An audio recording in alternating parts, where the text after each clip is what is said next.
nosotros desde IREC, que el departamento, el grupo en el que trabajo y que trabajamos con Soledad, ¿sí? Que también está hoy aquí, es el grupo de energía térmica y edificación. Tenemos varios proyectos en temas relacionados con esto, con edificación y energía. Y uno de los proyectos es el Efficient Building Horizontal Project del programa de Interreg-Med, en el cual lo que estamos intentando es transferir y capitalizar todas herramientas que se desarrollaron en distintos proyectos europeos, hasta 10 proyectos europeos, y que la idea es que son herramientas gratuitas, de acceso gratuito, son herramientas, cuando hablo de herramientas, es en el sentido más amplio de la palabra, es decir, estamos hablando de metodologías, herramientas, plataformas y plataformas de e-learning, ¿sí? Siempre orientadas a todo lo que es la eficiencia energética en edificación, ¿sí? A ver si me deja pasar. Vale.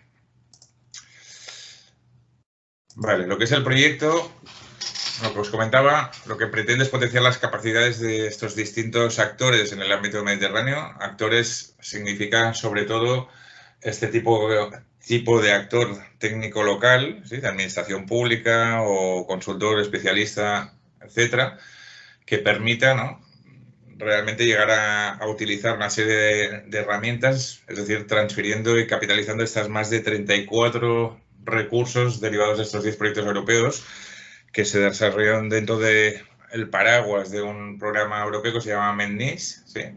Y que acabó hace algo menos de 2 años. Y en esos 10 proyectos europeos, que ahora haremos una revisión muy rápida, se desarrollaron estos 34 recursos distintos que nosotros hemos primero evaluado, y una vez evaluados y orientados a qué tipo de actores y qué tipo de regiones pueden ser útiles, regiones del Mediterráneo, ahora estamos transfiriendo a través de estas distintas actividades, ¿sí? Hoy empezamos con estos Efficient Building Living Labs, pero esta semana, quizá alguno de vosotros ya sabréis que hemos empezado con los Digital Days, que son unas sesiones que duran esta semana, la semana que viene. Esta semana hubieron 3 mañanas de sesiones, digamos, más políticas, y por las tardes se empezó con los Capacity Building Workshops, es decir, sesiones de trabajo para capacitar, ¿sí? En cada sesión en una de estas herramientas. Realmente cualquiera de estas dos actividades son bastante menos profundas a nivel técnico que estas que estamos presentando hoy, estos Efficient Building Living Labs, en los cuales pretendemos realmente que sea una formación continuada durante varias semanas, como ya sabéis, que empezamos hoy, pero se alargará durante el mes de junio y el mes de julio, y después volveremos a partir de septiembre para hacer el cierre de estas distintas sesiones. Al final, el objetivo principal, conseguimos resumirlo en una sola frase, que es esta que tenemos aquí, es: fomentamos la cooperación poniendo a vuestro alcance recursos abiertos y testeados que puedan ayudaros en la implementación de planes y estrategias climáticas y energéticas. Y es lo que estaba comentando, al final ponemos al alcance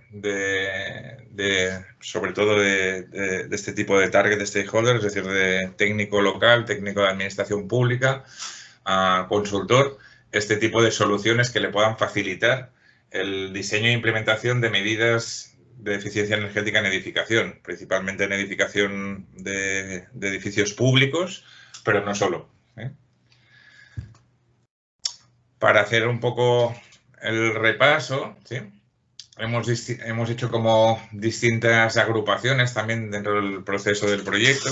En el proyecto llevamos algo más de 1 año trabajando. Entonces, una primera agrupación fue valorar esto, ¿no? ¿Qué tipo de actores podrían tener un mayor interés y nos interesaba más llegar, ¿no? Y qué influencia podían tener estos actores en el mercado cercano, ¿sí? Entonces, digamos que dentro de este gráfico, los que estaban más, ¿sí?, que tenían un mayor interés y una mayor influencia, ¿sí?, a los cuales queríamos empoderar, sobre todo eran este tipo de target group, que es el Local Public Authority, el Regional Public Authority y Sectorial Agencies, ¿sí? Pero también nos interesaba, ¿no?, este segundo grupo, que son todos los actores relacionados con centros de educación, básicamente escolares, estamos hablando. También centros más de tipo universitarios o de investigación, grupos de interés, incluyendo también ONGs, empresas grandes, empresa pequeña y mediana, Business Support Organization, Training Centers. Bueno, tenéis aquí la lista. Parece que aquí estemos listando todo, pero realmente no. La lista que viene determinada, digamos, el listado principal por las categorías que establece el propio programa de InterRegMed es bastante más largo. Entonces, aunque aquí parece que estemos listando todo el mundo, está filtrado. Y digamos que un tercer grupo de interés, que es más público general, media o las distintas organizaciones, pero a este tercer sector o este tercer grupo de influencia no llegamos a nivel de formación, sino llegamos a nivel de difusión de resultados, difusión de actuaciones. ¿Sí? Nosotros, dentro del proyecto de Efficient Buildings, somos distintas entidades que provienen de Grecia, provienen de Italia, provienen de Francia, provienen de Portugal y provienen de Cataluña, o de España. Y lo que, al final, InterRegMed es esto, es un programa, para los que no conozcáis, que sobre todo actúa en el ámbito del Mediterráneo, pese a que en la parte de Portugal parecería poco mediterráneo, pero está considerado así. De hecho, en el nuevo programa InterRegMed incluso se considera alguna zona específica como Madrid, ¿no? La Comunidad Autónoma de Madrid, como también región del Mediterráneo. Por tanto, es una versión amplia del concepto de Mediterráneo. Pero en cualquier caso, digamos que los partners originales del proyecto somos esto, ¿no? De Niza, somos del norte de Italia, del centro de Grecia, somos del noreste de España y somos de la parte centro-sur de Portugal. Y nuestro objetivo es ir difundiendo al máximo en las distintas regiones del ámbito del Mediterráneo. Para eso, lo que intentamos es alcanzar las distintas regiones. De hecho, dentro de este Efficient Building Living Labs, en el listado que tenemos de todos los que os habéis apuntado, finalmente hay gente, ¿no? Por nuestra parte, que viene de las distintas regiones del Mediterráneo. Es decir, hemos conseguido, ¿no?, que entréis dentro del grupo gente de la Comunidad Autónoma de Aragón, de las Islas Baleares, también de Valencia, de Andalucía. Y igual los otros socios de proyecto están haciendo lo propio con este tipo de actuaciones por el resto de ámbitos del Mediterráneo. También estamos haciendo actuaciones para llegar a las denominadas IPA countries, ¿sí? Y también hemos iniciado un proceso de transferencia y de intercambio, ¿sí?, de conocimientos y de actuaciones también con las regiones del norte de África, ¿sí?, que son los City Twinning Living Labs, que empezaron también recientemente, ¿sí? Y de hecho ayer se firmó también un memorándum. Como actividades, simplemente un repaso muy rápido para que lo sepáis. Están estos Efficient Building Living Labs que estamos llevando a cabo, o empezamos hoy aquí, en la versión de España, pero también, como os comentaba, ahí en Francia, Italia, Grecia y Portugal. Estos Capacity Building Workshops que empezaron el lunes y se hizo el lunes por la tarde, martes por la tarde, miércoles por la tarde. Y la semana que viene todavía hay un par más. Si os interesa a alguien de vosotros, porque ahí se explican quizá otras herramientas de las que podamos explicar aquí, pues podéis ir a nuestra página web o si queréis os mandamos el enlace y ahí veréis el programa y veréis también los enlaces para acceder. Este City Twinning Partnerships que os comentaba antes y después un conjunto de acciones que estamos desarrollando siempre con ese mismo objetivo de crear red y difundir, digamos, recursos disponibles. Como os comentaba, el proyecto, muy rápido, somos estos actores, está coordinado por City of Nice, Euromed Cities y después, bueno, tenemos desde este doctor en Francia, Energy Cities, en Cataluña, región de Cataluña estamos nosotros, después también está CMCC, Universidad de Patras, o CRES en Grecia, ENEA en Italia o ADEN en la región de Lisboa en Portugal. Sin entrar mucho más allá, porque creo que en las siguientes sesiones de hoy ya os explicará Soledad un poco más el mapa general de lo que es los distintos recursos, simplemente refrescaros la agenda de la sesión de hoy. Después de esta pequeña bienvenida, Soledad Ibáñez, también de IREC, va a explicar un poco el proyecto Efficient Buildings, no desde el ámbito que estaba contando yo, sino desde una visión más específica de cuáles son los recursos disponibles, ¿sí?, algunos de los cuales son los que después profundizaremos durante todo este curso. Después, Josep Escobar de ICAEN explicará toda una introducción de contexto general de los planes y acciones a nivel nacional. Sabéis que estamos en un momento bastante caliente en el cual, a través de los fondos de recuperación ligados a todo lo que es el Green Deal, digamos que van a ir apareciendo, ya han empezado a aparecer, pero sobre todo van a ir apareciendo con una aceleración pasmosa, diría, distintas actuaciones y actividades y planificaciones, ¿sí? Algunas de las cuales ya vienen de lejos, ¿no? Pero se van a ir adaptando y van a ir, digamos, implementándose en los próximos años.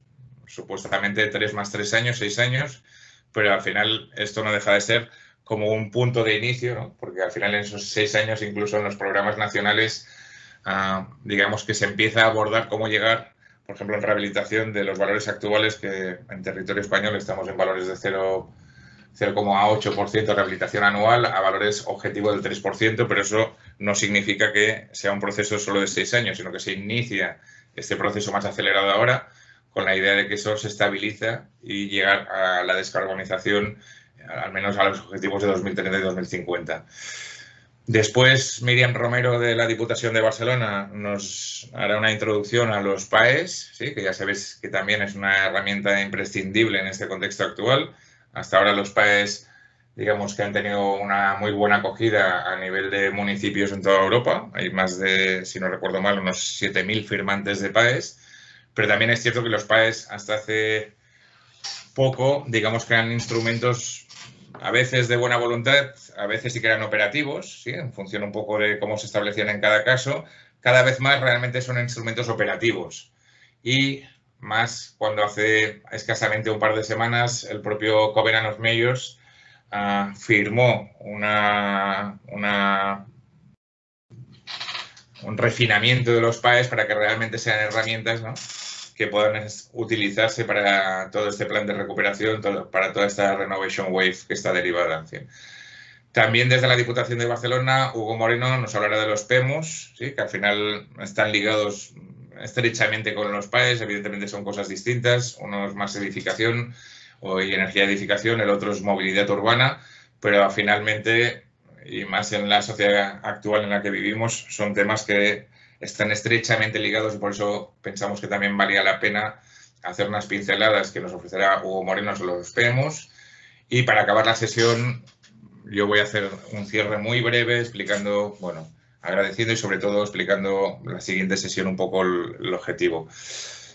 Ahora los veréis, pero bueno, para poner cara a las distintas personas que estaba comentando, Soledad, Hugo, Míriam y Joan Josep Escobar. Y creo que con eso cierro, porque tampoco la idea es que hoy hable yo demasiado. Y a partir de ahí sí que daría paso a Soledad, que pueda empezar a explicar ya un poco más en materia, entrar en materia. Muchas gracias. Vale, gracias Jordi.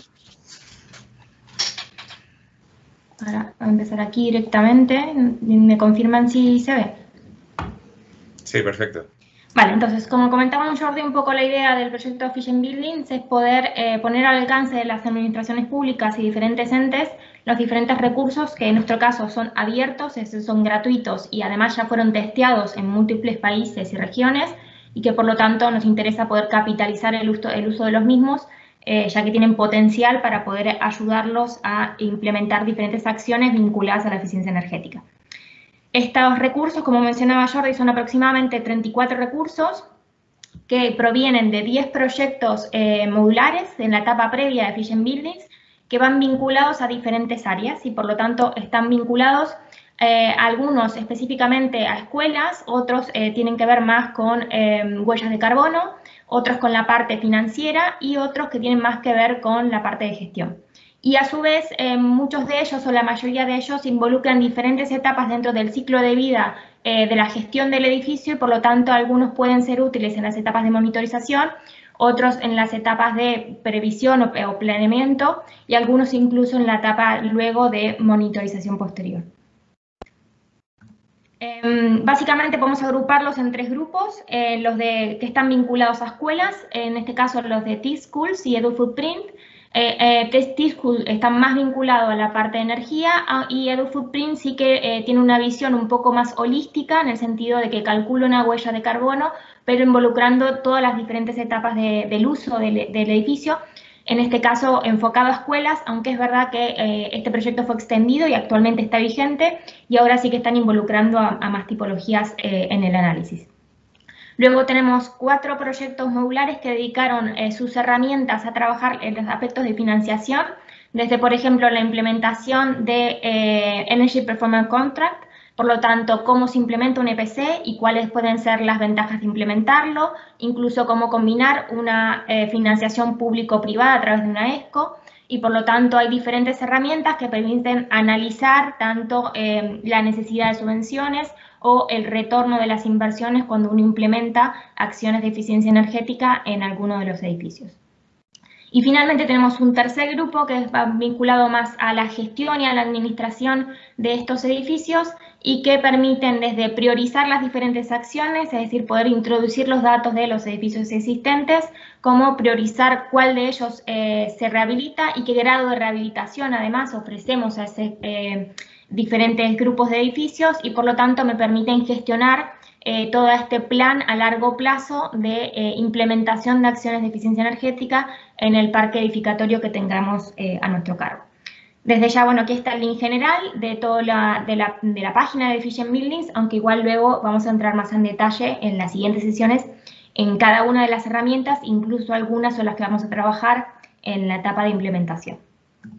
Entonces, un poco comentar que de estos 34 recursos, una de las etapas previas que hemos hecho durante el proyecto es hacer un análisis de cada uno de los propios socios, y por lo tanto se han hecho 4 fases de análisis de las herramientas que les vamos a presentar, en donde se analizó tanto desde a qué usuario estaba dirigido, qué categoría dentro del ciclo de vida podría ayudar o cubrir este tipo de herramienta, qué tipo de herramienta además era, porque tenemos desde recursos que son softwares o herramientas disponibles online, tenemos metodologías, pero también tenemos disponibles plataformas e-learning que están también accesibles y que permiten también tener una formación paralela en algunos temas vinculados a la eficiencia energética. Estas mismas herramientas se analizaron desde distintos otros puntos de vista, desde si es útil, si es fácil de usar, si la plataforma es amigable o fácil de navegar, y también si requerían un mantenimiento, si necesitamos soporte para poder utilizarla, y se van vinculadas o tienen vinculadas otras herramientas. Y a partir de eso se hizo como una agrupación donde decidimos de estas 34 herramientas disponibles cuáles están listas para ser usadas, testeadas y disponibles en diferentes territorios. Aquellas que quizás requieren un soporte de un partner porque el background hay que editarlo de alguna manera, por ejemplo, gestionar o editar los índices que se utilizan para el cálculo energético, y cuáles de ellas son interesantes pero que pueden únicamente ser utilizadas para comunicación. Aparte a partir de este primer análisis, se agruparon las 34 herramientas en una de estas 3 clasificaciones, y principalmente las que vamos a transmitir a través de este curso y las que van también a encontrar en otros eventos de Efficient Buildings son justamente las que comentabas, que están listas para usar, que han sido testeadas, que se pueden ingresar nuevos datos y que por lo tanto son útiles y se pueden capitalizar a futuro en cada uno de vuestros organismos. Que no deja igualmente que el resto de categorías o del resto de herramientas que encuentran en las otras 2 agrupaciones tienen también utilidad, y que muchas veces van a encontrar otras metodologías que también vamos a presentar, o guías metodológicas o experiencias previas de Efficient Buildings que también pueden ser interesantes para ver qué ha pasado con estas en las etapas previas. No me voy a detener mucho más en detalle porque sí que la sesión siguiente sí que voy a entrar más en concreto en de qué van y qué pueden hacer y qué se ha hecho hasta ahora con estas herramientas, pero solo que sepan que tenemos estas agrupaciones y que seguramente en las próximas semanas ya va a estar disponible una herramienta que en definitiva resume todo este proceso que hemos hecho dentro de Efficient Buildings y que permite filtrar bajo diferentes criterios las herramientas. Y por lo tanto esto va a permitir que puedan aquí ingresar, si buscan una herramienta, una metodología o un curso, si quieren que esté en una determinada etapa del ciclo de vida, están buscando por ejemplo una herramienta para monitorizar, o si están buscando una herramienta para priorizar renovaciones de edificios, o si están buscando una herramienta para la parte financiera. En qué idioma está disponible, por lo tanto también podrán filtrar si buscan algo en inglés o algo que ya esté traducido directamente al español. Y esta herramienta les va a poder tener una imagen, una ficha del resultado de lo que estén buscando con toda la información relevante para que puedan de ahí empezar a utilizarla.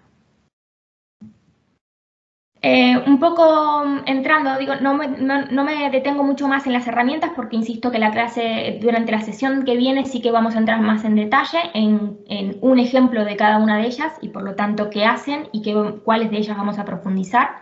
Pero sí que nos gustaría hacer un repaso muy breve de lo que van a ser estas 7 sesiones de el Efficient Building Living Labs y cómo vamos a estructurar el curso. Entonces, un poco comentar que este curso sigue la metodología Efficient Building Living Lab, que es una metodología que se ha desarrollado también en un proyecto europeo y que la metodología está compuesta por 6 etapas en las que se va dividiendo, organizando y estructurando las diferentes partes del curso. Básicamente, la primera etapa fue la que hicimos hasta ahora, que es intentar contactar a diferentes entidades públicas o administraciones, en nuestro caso en particular, en el área mediterránea de España, y por lo tanto nos interesaba poder cubrir, como comentaba Jordi, tanto Cataluña y Aragón, y Valencia, que son nuestra zona de impacto más cercana, pero también intentar abarcar zonas de Andalucía, de Murcia y de Islas Baleares, y bueno, como comentaba Jordi, por suerte tenemos finalmente participantes de varias de regiones, lo que va a enriquecer un poco el intercambio entre vosotros. Explicar que de aquí a julio lo que vamos a hacer es trabajar sobre las sesiones de educar y entrenar, que básicamente es donde vamos a presentar todas las herramientas disponibles que pueden optimizar su trabajo, optimizar desde el planeamiento de los PAEs o de los planes de movilidad, cómo intentar poner herramientas que los puedan ayudar en las diferentes etapas o en la gestión de las diferentes etapas del planeamiento de las acciones. Hoy específicamente vamos a entrar en el contexto y en las siguientes sesiones sí que entraremos en las diferentes herramientas, tanto de nuestro proyecto Efficient Buildings como también de otros 2 proyectos horizontales que están vinculados a energía renovable y a transportes urbanos sostenibles. Este es el esquema que tenían cuando se inscribieron, que resume un poco el ámbito del curso. Què veniu a fer? Ai, que bé, que veniu a fer reunió aquí al Tècnic. Creo que alguien que tiene el micrófono abierto. Ara estic per tirar l'ordinador a terra. Fins ara m'he pogut connectar. Problemes informàtics. Els informàtics no em foten cas, jo que sé. Jordi, no sé si puedes poner mute, no sé quién... Bueno, ara no fa massa aquí. Intento M'han canviat com d'àrea, he fet el mateix, però directament de gerència i ara treballo més amb la Txell. Sí. Per mi és més guai. Sí, clar. Ya está. Perdón. Vale. No pasa nada. Estas cosas pasan con la tecnología. Bueno, comentaba un poco, este gráfico resume la estructura del curso en un punto porque se hizo un análisis previo del contexto actual que tenemos aquí en España y cómo todas las acciones a largo plazo de renovación del parque edificatorio vienen dadas tanto por lo que se ha indicado en el ERESE, por lo estructurado en el PEñEC, pero que también tanto los PAES como los PMUs tienen un rol muy importante en poder establecer en cada uno de los municipios planes a largo plazo donde se tenga en cuenta el impacto y la mitigación del impacto que tiene poder intervenir sobre los edificios existentes y también sobre otros elementos del municipio. Como a partir de esto la idea es entender que tanto la parte de eficiencia energética vinculada a la edificación como la implementación de renovables en los diferentes ámbitos, como la inclusión o la promoción de la movilidad sostenible son pilares para poder trabajar cada uno de estos planes y para poder cumplir con los objetivos establecidos en los planes nacionales y también en los planes regionales, y por lo tanto que nuestro curso estructura un poco estas herramientas vinculadas a estos 3 pilares. Un poco con la idea de aumentar, como decíamos, o incrementar las capacidades que tengan, intentar mediante nuestras herramientas optimizar vuestro trabajo, y por lo tanto facilitarles tanto la gestión o la planificación de estas acciones y que esto en concreto luego se va a transmitir a través de las sesiones 4 y 5 en herramientas concretas, en este caso una herramienta concreta que hemos elegido, que es la herramienta de Priority y que permite, como decía, introducir los datos de todas las edificaciones existentes y poder priorizar las acciones de renovación y como también poder establecer el ahorro energético y el ahorro económico que suponen estas intervenciones y por lo tanto ordenar el plan a largo plazo. También que se van a complementar con una serie de metodologías que van vinculadas a esta herramienta, tanto una metodología para la monitorización como también una metodología o unos guías metodológicas más genéricas vinculadas también a la eficiencia energética, que también vamos a involucrar a los otros 2 proyectos horizontales, como comentaba antes, y que van a traer experiencias de casos implementados aquí en España, desde para mejorar la movilidad sostenible, como también para implementar renovables en diferentes ámbitos, y también nos van a comentar herramientas que son útiles y complementarias a las que vamos nosotros a implementar, y que también les presentaremos paralelamente otras herramientas complementarias que son la de Footprint, que comentaba que calcula la huella de carbono y que por lo tanto va un poco más allá, interpretando otros ámbitos que no únicamente la energía. Una herramienta financiera que también permite poder establecer cómo planificar una PC y por lo tanto establecer la necesidad o no de una subvención y el retorno de esa inversión o de estas acciones. Y una segunda también herramienta que también toca aspectos financieros y aspectos de renovaciones. Por lo tanto, van a tener un panorama específico sobre una herramienta de priorización, pero también un abanico de otras herramientas complementarias que le pueden servir para poder terminar, digamos, de poder planificar de una manera más integral, tanto desde el aspecto económico como desde el aspecto energético. Vale. Solo comentar que estas herramientas implican que vamos a involucrar aproximadamente 4 proyectos diferentes con más de 10 herramientas que tienen desarrolladas y 2 proyectos, como decía, complementarios horizontales que vinculan las renovables y la parte de transportes urbanos sostenibles. Finalmente, como comentaba Jordi, volveremos en septiembre porque la idea es que lo que veamos durante las sesiones 4 y 5, que es implementar específicamente una herramienta que puedan introducir la información y poder testearla y utilizarla y ver todo el potencial que puede tener, así como también si tiene alguna limitación o si encuentran alguna limitación. La idea es durante septiembre y octubre poder hacer una sesión donde este reporte final de lo que han hecho sobre la herramienta y de lo que los ha podido optimizar o ayudar, poder entender realmente a partir de vuestro feedback posibles mejoras sobre la herramienta o incluso limitaciones o aspectos positivos que hayan encontrado a través de la implementación concreta de ejemplos reales en la misma. Y finalmente, haremos durante esta sesión también intentaremos obtener un feedback más general, no solo sobre la herramienta, sino sobre todo el proceso en concreto que fuimos haciendo a lo largo de las sesiones y intentar evaluar, como decía, tanto la herramienta como el proceso general de todo lo que se ha explicado y de todo el conocimiento que se les ha impartido. Y finalmente la idea durante octubre es poder hacer una sesión informativa donde tanto desde vuestro lado como desde el nuestro podemos explicar al público en general qué se ha hecho durante toda la actividad, qué han logrado cada uno de los municipios a partir de la implementación de esta herramienta y por lo tanto podamos abrir este sistema a más interesados a futuro.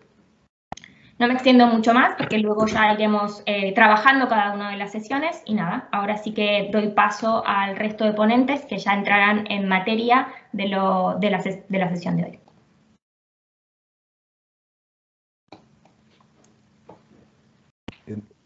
¿Entro ya directamente o...? Sí, Joan. Muy bien, pues encantado. Soy Juanjo Escobar del Instituto Catalán de Energía. Y bueno, pues primero muy agradecido en poder participar, ¿no? en este curso de formación. Ya hace tiempo que cuando hablamos de temas de energía, independientemente del sector que sea, pues hay 2 elementos que siempre salen, ¿no? Y el primer elemento es la transición energética, explicar un poco el modelo, y el segundo elemento es el que comentaba Jordi en la inauguración, que es el elemento del estos fondos europeos que nos van a solucionar toda la vida, ¿no? El Next Generation, ¿no? Y ver cómo en la práctica eso será posible, ¿no? Bueno, yo no puedo salir de esta norma, ¿no? Y a mí me gustaría explicar que, claro, todo lo que vamos a explicar hoy es muy importante y luego entraremos y veremos que el sector de los edificios es un poco la asignatura pendiente, ¿no? de esta transición energética.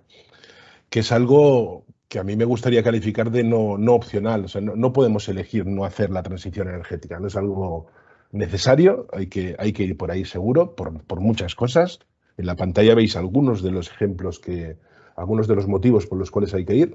El primero ni lo hablo porque es el que todos tenemos en la mente, el tema del cambio climático, pero ahí, por ejemplo, el tercero es importante, ¿no? O sea, la mala calidad del aire urbano produce en España, por ejemplo, 30.000 muertes prematuras, ¿no? Que son 20 veces más que las muertes por accidentes de tráfico, ¿no? Por tanto, hay una crisis sanitaria importante ligada a ese modelo energético que tenemos ahora mismo y que se enfrenta a una contradicción tremenda, que es insoluble y por tanto ha de evolucionar o ha de romperse en favor de ese otro nuevo modelo energético basado en las energías renovables, ¿no?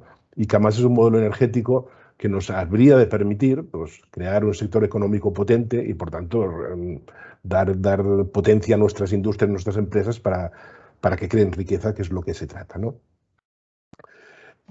Hablamos a menudo de ese modelo energético renovable y nos olvidamos de decir quizás la parte previa de eso, y es que no habrá en absoluto ningún modelo energético renovable si de forma, digamos, coordinada, si de forma, al mismo tiempo que generamos ese modelo renovable, no somos capaces de generar un modelo de eficiencia energética. Y no es un modelo de ahorrar un 10 o un 20%, sino de ahorrar un 60 o un 70% del consumo energético actual. Es decir, si nosotros no reducimos el consumo energético actual, no seremos capaces de ninguna de las formas de generar con renovables la ineficiencia energética. Entonces, eso es algo que nos hemos de poner en la cabeza porque todos los esfuerzos de eficiencia energética serán pocos, ¿eh? E insisto que es un esfuerzo simultáneo. No vale con decir, bueno, vamos a dedicarnos a la eficiencia energética y cuando lo tengamos todo, pues tocaremos el modelo renovable. No llegaremos a tiempo. Hay que hacerlo todo en el mismo momento. Ahora hemos de pensar que la generación de energía renovable no es ilimitada. Claro que tenemos muchísimos recursos, claro que lo tenemos, pero no es ilimitada porque comporta, pues, inversiones y comporta también, pues eso es importante, una aceptación por parte de la población, porque una parte de ese modelo habrá que instalarlo sobre el mismo terreno, ¿no?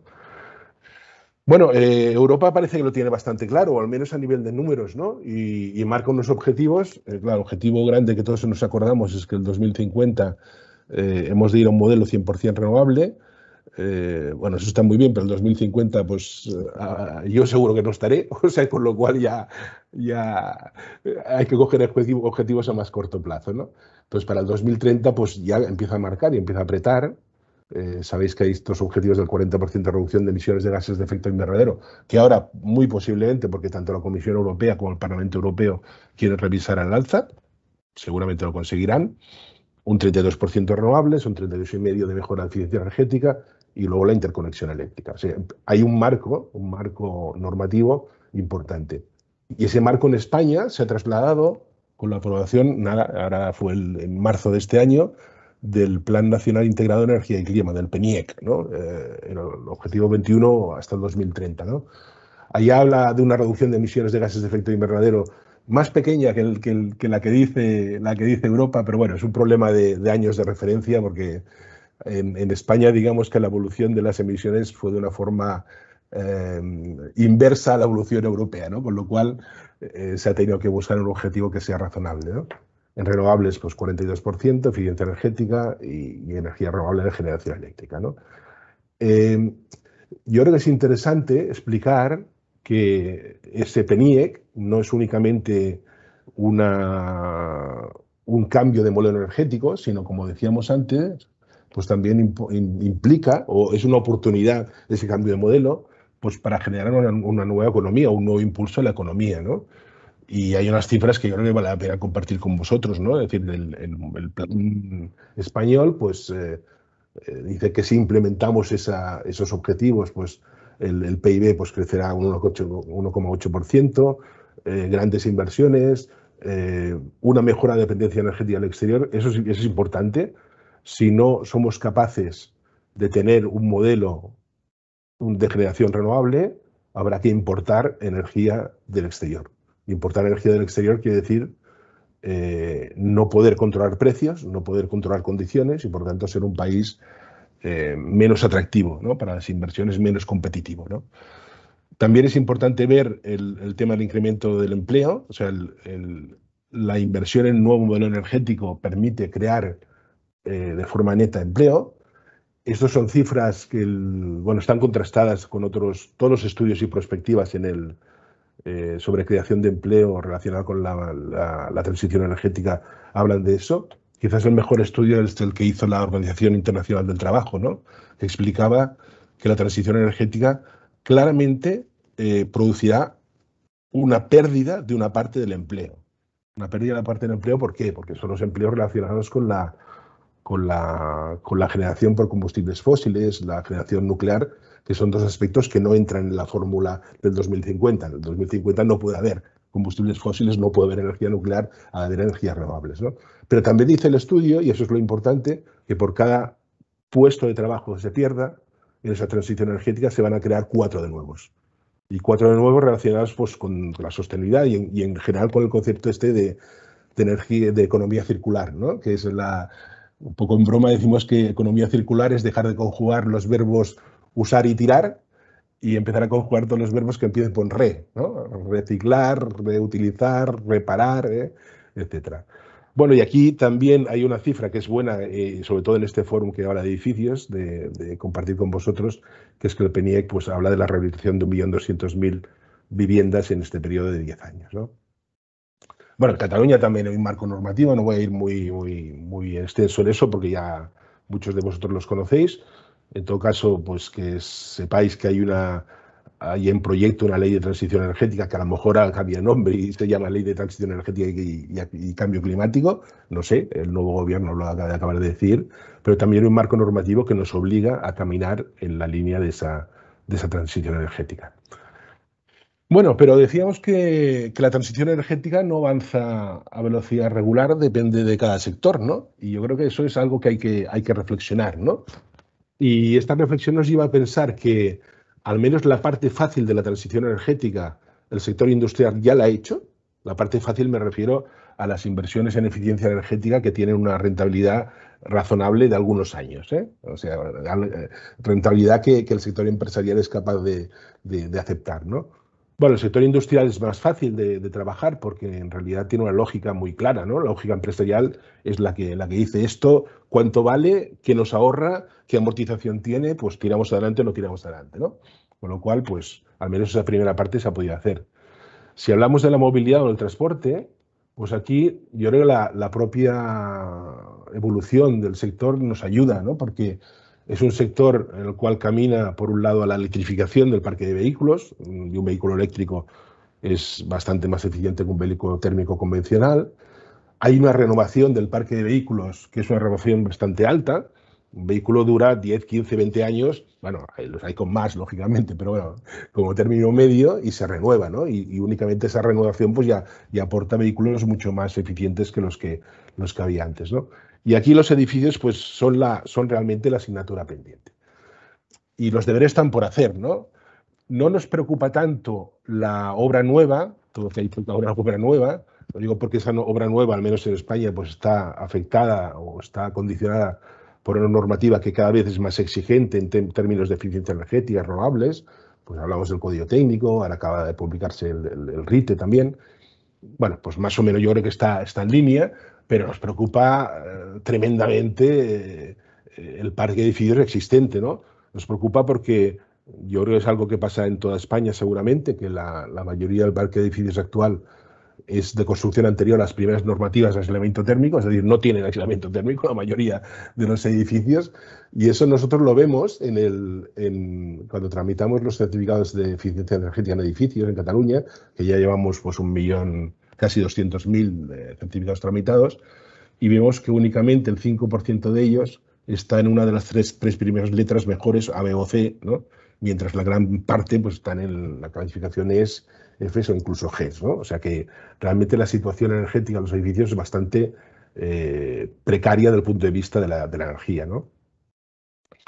Es complicado, el sector de edificación es complicado, no hace falta que os lo explique, porque es un sector, yo diría, bastante difuso desde el punto de vista de saber quién toma la decisión sobre la rehabilitación de los edificios de propiedad, edificios de alquiler, no acabamos de tener claro quién toma esa decisión. Luego hay un efecto también, una característica importante, y es que la energía es capaz, o sea, el ahorro de energía ligado a una rehabilitación energética de un edificio es capaz de pagar algo, pero no toda la rehabilitación del edificio. O sea, no podemos poner en la culpa de la rehabilitación energética el hecho de que el ahorro no pueda pagar pues, la mejora del confort del edificio o la accesibilidad o criterios que salen fuera de la parte energética. Y eso pasa así, ¿no? Incluso si miramos la parte energética, muchas veces las actuaciones necesarias que debemos hacer, por ejemplo, las relacionadas con la envolvente del edificio, pues nos dan tiempos de amortización de 15, 20 años, ¿no? Entonces, eso es muy difícil de realizarlo en la lógica de inversión normal, ¿no? Yo diría, he hecho algunos apuntes sobre eso, que seguramente durante el curso pues iréis discutiendo. Yo creo que es importante ver cómo esa rehabilitación energética ayuda al incremento de valor del edificio, ¿no? Y por tanto eso es algo que hay que incluir en la ecuación económica, ¿no? Hay que ver que el edificio rehabilitado vale más que el edificio antes de rehabilitar, ¿no? Y por tanto eso hay que ponerlo en valor de alguna forma, ¿no? Hemos visto también que allá donde se ha hecho, y tenemos un caso que no me importa decirlo, que es en la Fundación Oladomus, en Olot, se han potenciado oficinas de acompañamiento a las inversiones, y cuando digo acompañamiento, no digo asesoramiento, ¿eh? Acompañamiento quiere decir ir de la mano del propietario del edificio desde el principio hasta el final. Desde el principio quiere decir identificar los edificios, pasando por identificar a qué industriales han de trabajar eso, mirar las ofertas, buscar formas de financiación y en definitiva, facilitar, ¿no?, al propietario del edificio pues eso que haga. Asesoramiento quiere decir, oye, muy bien, está muy bien, un golpecito en la espalda, yo estaré aquí, no te preocupes, pero apáñate tú. No es eso, porque eso no acaba de funcionar, ¿no? Habla también ahora Soledad de un nuevo modelo, sobre todo en el sector público funciona bastante bien, que es el contrato de rendimiento energético con la garantía de resultados, los EPCs, que hablan en lenguaje anglosajón, que son aquellas posibilidades de que una empresa privada pueda invertir, y yo creo que la administración pública es un buen cliente para ello, pueda avanzar el dinero de la inversión para mejorar la rentabilidad, la eficiencia energética de los edificios. Nosotros en la Generalitat pues hemos desarrollado un modelo que nos costó mucho trabajo, pero finalmente fue aprobado por la Intervención General de la Generalitat y por la Dirección General de Contratación Pública. Es un modelo que puede servir para el conjunto de la administración pública y que pues, nos permite, por ejemplo, ampliar la duración del contrato pues hasta 12 años. O nos permite tirar adelante ese contrato sin que nadie pueda pensar que ese contrato consiste en lo que va a hacer es añadir déficit, ¿no?, al presupuesto público, ¿no? Eso fue algo que se trabajó y eso existe. Y entonces yo creo que también para acabar esta imagen, os quería decir que muchas veces hablamos de la eficiencia energética y aquí yo creo que el concepto de rehabilitación energética debería ya incluir de forma habitual la parte de generación renovable, ¿no? No ya solo porque la generación renovable apodera, digamos, a esa entidad, a ese ayuntamiento, a ese particular que hace la rehabilitación, apodera en el sentido de que si tú generas una parte de tu consumo de energía, pues únicamente has de ir al mercado para el resto, ¿no? Entonces tienes mucho más potencia para negociar, ¿no? Pero muchas veces, claro, lógicamente en función de los edificios, pues esa inclusión de la parte de generación renovable mejora el negocio, ¿no? Con lo cual, pues vale la pena añadirlo.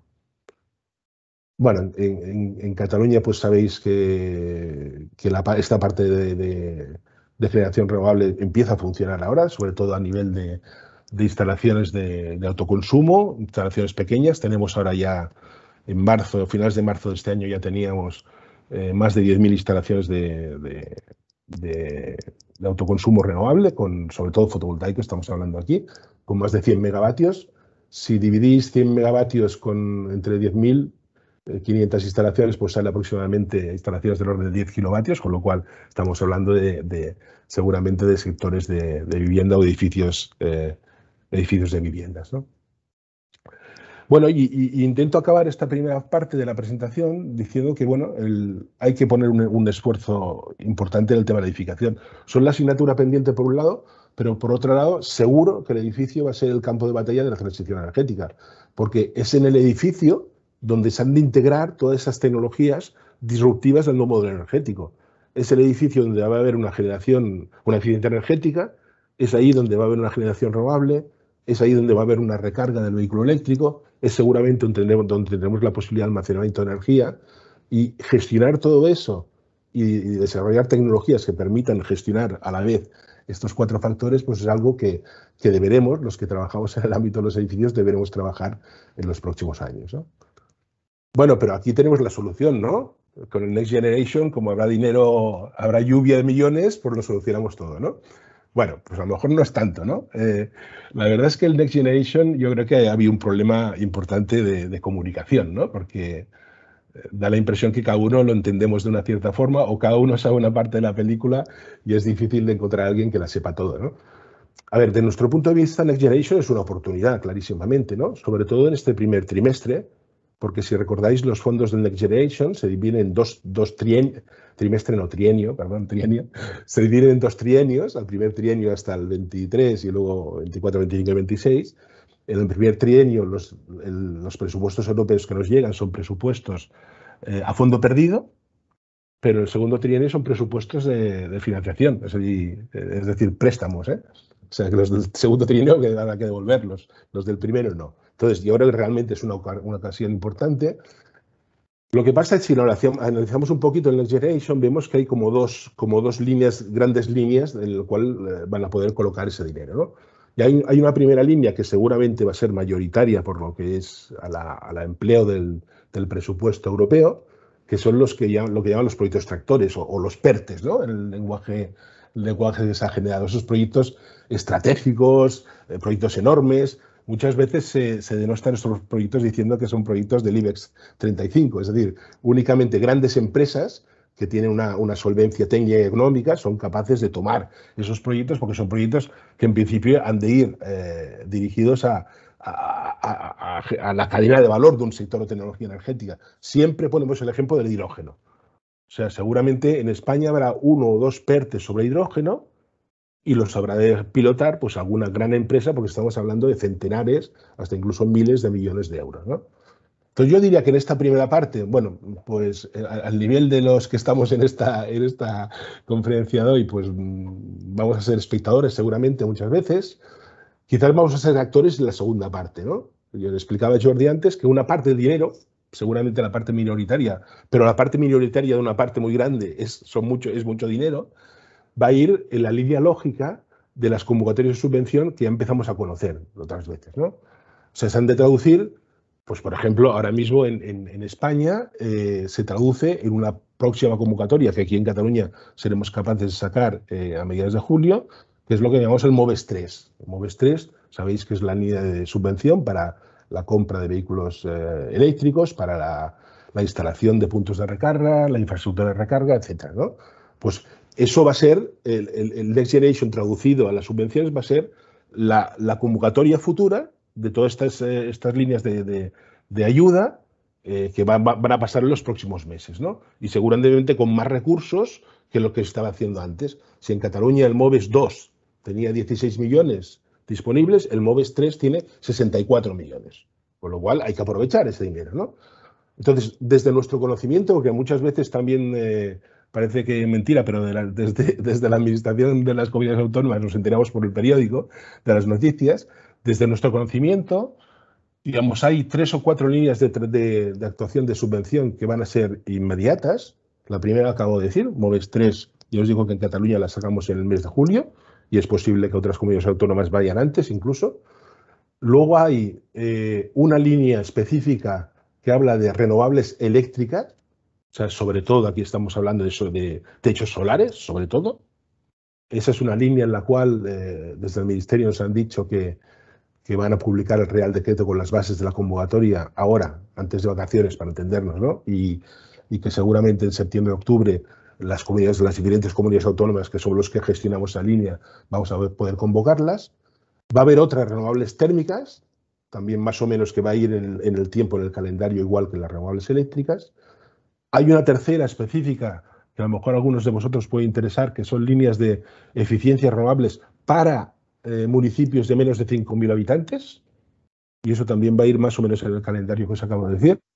También vale la pena vale la pena tenerlo en cuenta. Y luego hay una especie de, ¿cómo se diría?, de interrogante, que es el plan de rehabilitación energética de edificios. Digo interrogante porque eso ya es una convocatoria que ahora mismo se está realizando, ahora mismo ya hay dinero para eso y ahora mismo se pueden presentar proyectos de eficiencia energética en los edificios, ya se pueden presentar. Salió en la prensa de que hay otra convocatoria de ese plan que va a salir en los próximos meses, que va derecho al sector de las viviendas. Se hablaba incluso de subvención del 100% de las inversiones. Yo creo que el 100% será muy difícil de llegar, pero ya veremos, es posible. Lo que no sabemos son ni las condiciones, lo que no sabemos ni los porcentajes, ni en este caso sabemos quién va a tramitar en las diferentes comunidades autónomas este plan de rehabilitación. Es decir, normalmente cuando se trata de una subvención que toca el tema energético, es la agencia de energía o la entidad encargada de la energía en cada comunidad autónoma quien tramita esa subvención. Este plan de rehabilitación energética que os digo fue una nota de prensa que sacó el Ministerio de Transporte. El transporte, me parece que se llama Agenda Urbana, tiene un nombre larguísimo, pero bueno, es un ministerio, digamos, que no es el ministerio que toca las competencias del tema energía. Y por lo tanto es posible que la administración competente en cada comunidad autónoma no sea la energética, sino la que toca el tema de la edificación, ¿no? Entonces, yo creo que la mayoría de nosotros vamos a tener que aprovechar estas líneas de convocatoria, o sea, no vamos a ir vía PERTES, eso va a estar reservado para otra dimensión de proyectos, pero vamos a ir en esta línea de convocatoria. Cada comunidad autónoma pues, hizo documentos, pues generando actividades. En Cataluña pues hicimos ese documento que veis en la pantalla, proyectos, o sea, proyectos de proyectos prioritarios. Luego, una cierta confusión se ha creado porque los diferentes ministerios han convocado manifestaciones de interés, en la cual muchas personas han presentado líneas de trabajo pensando que a lo mejor esa presentación generaba algún tipo de derecho de subvención. Pues no, os lo desmiento categóricamente. Todas esas MDIs, manifestaciones de interés que se han presentado, en realidad es una forma de orientar a los diferentes ministerios para que ellos articulen en la forma posible las futuras convocatorias de ayuda. Vean qué tipo de proyectos hay, vean qué necesidades hay y, por lo tanto, pues decidan qué tipo de convocatorias de subvención pueden hacer. Pero no hay ningún derecho de subvención.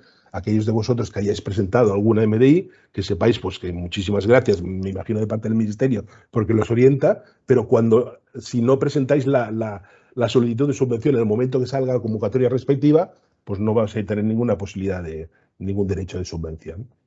Y con esto acabo. Muchísimas gracias. Muchísimas gracias a ti, Joan Josep.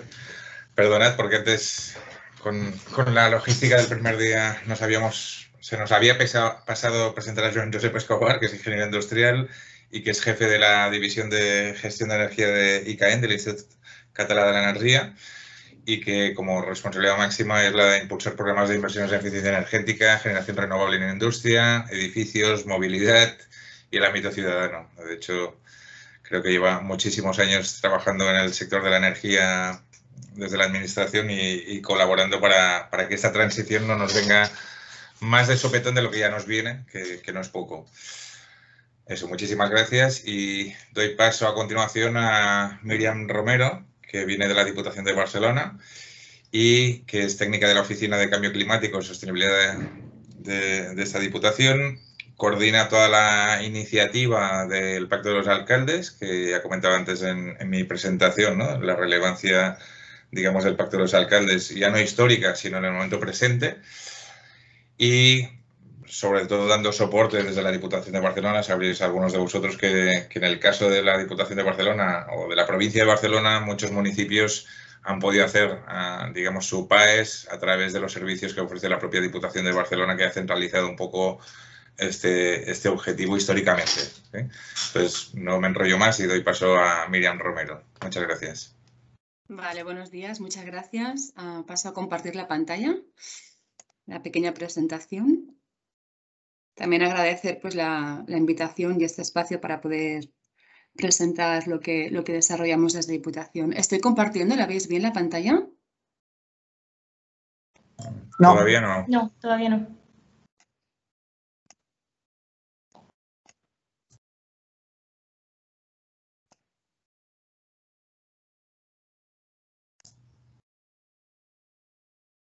Ay, disculpar. Ahora sí, pero no es la presentación que quería. Un momentito, ¿eh?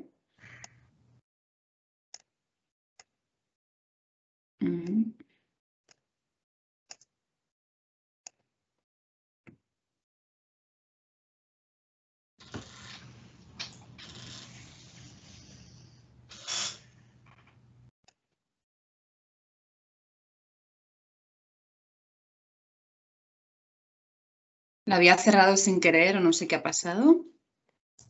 ¿Se está abriendo ahora?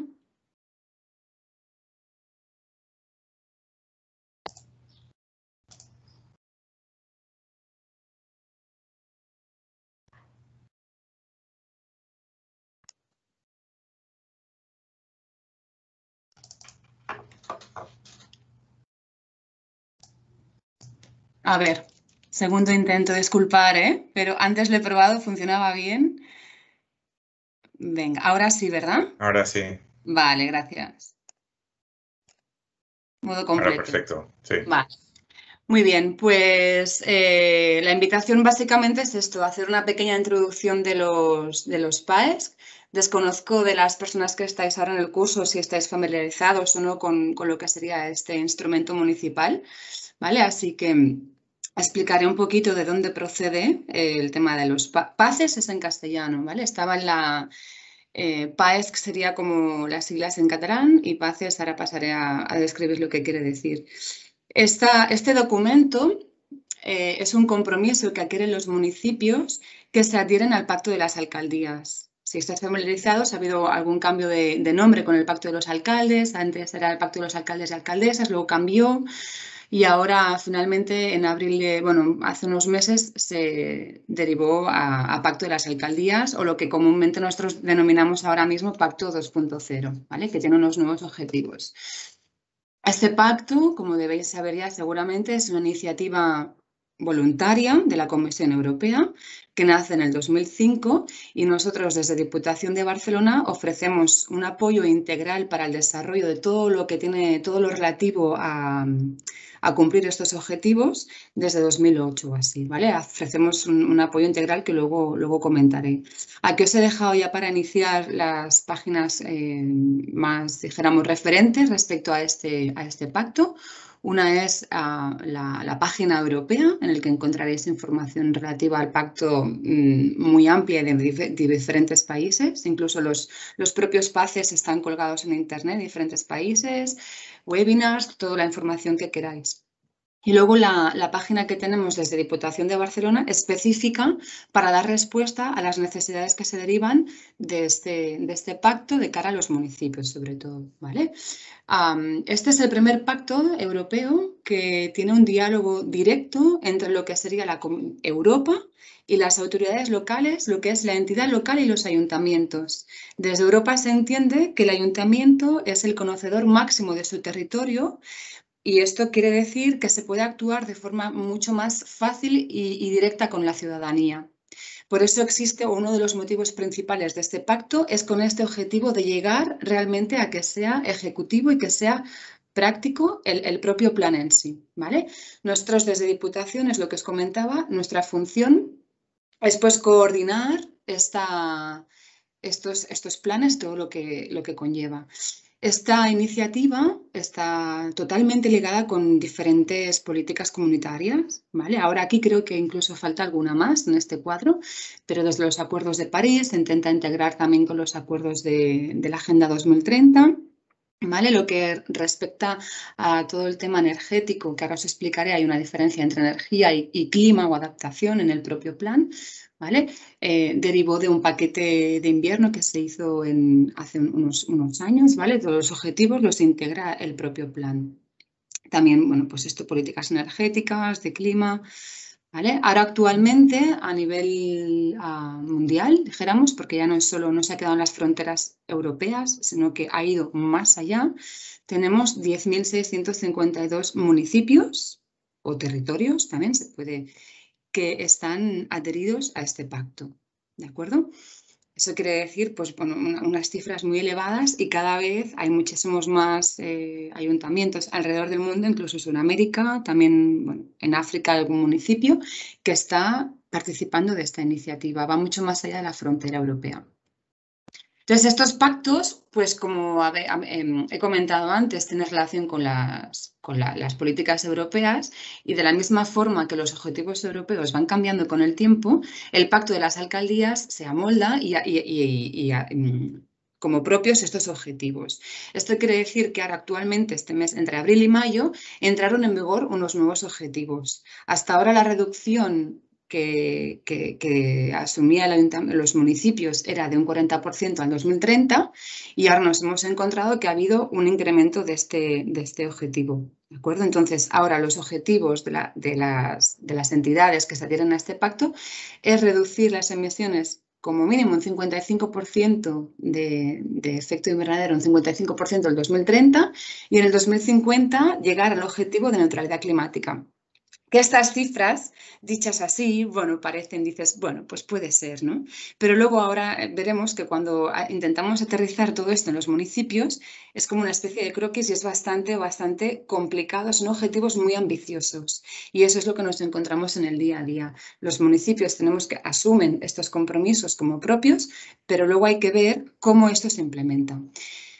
Entonces, cuando se adhieren al pacto, aparte de este nuevo objetivo que os comentaba que ahora hay aquí, ahora aquí también se especifica, el municipio tiene 3 objetivos básicos, ¿vale? De un lado, esto que os comentaba, que es reducir en más del 55% las emisiones de CO2 al 2030. Esta diapositiva está un poco anticuada, por eso he puesto la nota de antes y aquí también que se adapta al Green Deal, ¿vale? Luego, otro pilar básico es que también se compromete a adaptar el municipio a los impactos que derivan del cambio climático, por tanto, a incrementar su resiliencia. Y una tercera línea que cada vez es más importante desde Europa, que ahora se le denomina transición justa, ¿vale? Pero hasta ahora sería mucho más relativo a la pobreza energética, es asegurar que todo el mundo puede tener en sus casas una energía limpia y asequible, que la puede pagar, ¿vale? Entonces, estos 3 objetivos, desde Diputación de Barcelona, lo que hacemos es traspasarlo en dos planes diferenciados que luego se unen para hacer el Plan de Acción de Energía Sostenible y Clima, que sería el PACES, ¿vale? Entonces, intentamos dar respuesta a estos objetivos desarrollando un plan de transición energética y un plan de adaptación. ¿Vale? Esto ya. Entonces, el PACES, las siglas son Plan de Acción para el Clima y la Energía Sostenible. Hasta el 2015 o así solo se trabajaba la parte de mitigación, por tanto la parte energética y de inventario de emisiones, y a partir del 2015 se incluye también en estos objetivos el incremento de la resiliencia. ¿Qué nos encontrábamos? Pues que en ese momento hacíamos planes individuales de los municipios contemplando toda la parte, dijéramos, de transición energética o lo que hasta ahora llamábamos más mitigación y toda la parte de adaptación. Con lo cual, claro, la parte de adaptación sí que nos daba alguna, metodológicamente, qué diferencias había entre municipios muy cercanos. Pues realmente había pocas diferencias. Con lo cual, ahora lo que hemos establecido es una nueva metodología para desarrollar estos planes. Y esta suma de los 2 planes de transición energética que se desarrolla a nivel individual de cada municipio, más un plan de adaptación que desarrollamos a nivel comarcal, pero estableciendo criterios específicos para cada municipio, lo unimos para formar este plan de acción para energía sostenible y el clima, ¿vale? Entonces, de un lado, lo que incluye un plan de transición energética, en primer lugar, para intentar calcular cuál es el objetivo al que tenemos que llegar o de qué forma podemos llegar, tenemos que saber dónde estamos. Para eso desarrollamos un inventario de emisiones. Aunque desde Europa se hablaba desde un inventario de emisiones a reducir desde 1990, nos pareció en el momento de redacción de los PACES que era un año en los que los ayuntamientos no tenían datos. Por lo tanto, en nuestro caso, desde la iniciativa del pacto, nuestro año de referencia es el 2005. Todo aquello que vayamos a reducir será en referencia al 2005. Por tanto, el compromiso de reducir más del 55% de las emisiones 2030 respecto al 2005, ¿vale? Intentamos hacer en este plan una diagnosis de la gestión energética municipal. Al final lo que nos interesa es intentar desarrollar acciones, intentar ejecutar acciones, ponerlo a la práctica. Con lo cual, tenemos que saber un poquito el contexto del municipio, tenemos que averiguar de qué forma hay que mejorar, se puede mejorar. También es cierto, ahora veremos que las competencias del municipio o del ayuntamiento en este caso son limitadas, no puede llegar a todo, no puede llegar a según qué sectores, que ahora comentaré, como es el tema de edificios, puede hacer según qué, pero según qué no. Y luego, el plan de adaptación, en este caso, hacemos una evaluación de la vulnerabilidad de todo lo hemos separado por comarcas, ¿vale? Y entonces la información de cada municipio se especifica un poquito más por cada municipio, pero sí que hay un análisis un poquito más amplio, ¿vale? Porque, características de adaptación al cambio climático, que tiene que ver más con clima, con precipitaciones, es como un poco más general y no tan municipal. No se puede separar. Al final, la frontera municipal es más política, ¿no? Entonces, ahora entraré en lo que sería qué es un plan de transición energética, qué es esta parte de mitigación que forma parte del PACES, qué incluye, ¿no? ¿Qué nos interesa? ¿Cuáles serían la información relevante del municipio a partir de la cual podemos ejecutar acciones, podemos hacer acciones? Y luego también lo que intentamos identificar es de qué forma se puede financiar, ¿no? Antes hablábamos pues de todo el tema europeo, de la New Generation, todo esto, pues de qué forma se puede subvencionar o podemos hacer acciones que sean subvencionables. Entonces, como os comentaba, el inventario de emisiones, si veis, no incluye la totalidad del municipio en sí, sino que hay dos actividades económicas que no se incluyen en este análisis, que es la primaria y la secundaria. ¿Por qué? Pues porque se interpreta que como son acciones que tienen que desarrollarse desde el ayuntamiento, sobre todo, esto no forma parte de las competencias directas del ayuntamiento y por tanto es difícil que hagan acciones que luego sean ejecutables directamente, ¿vale?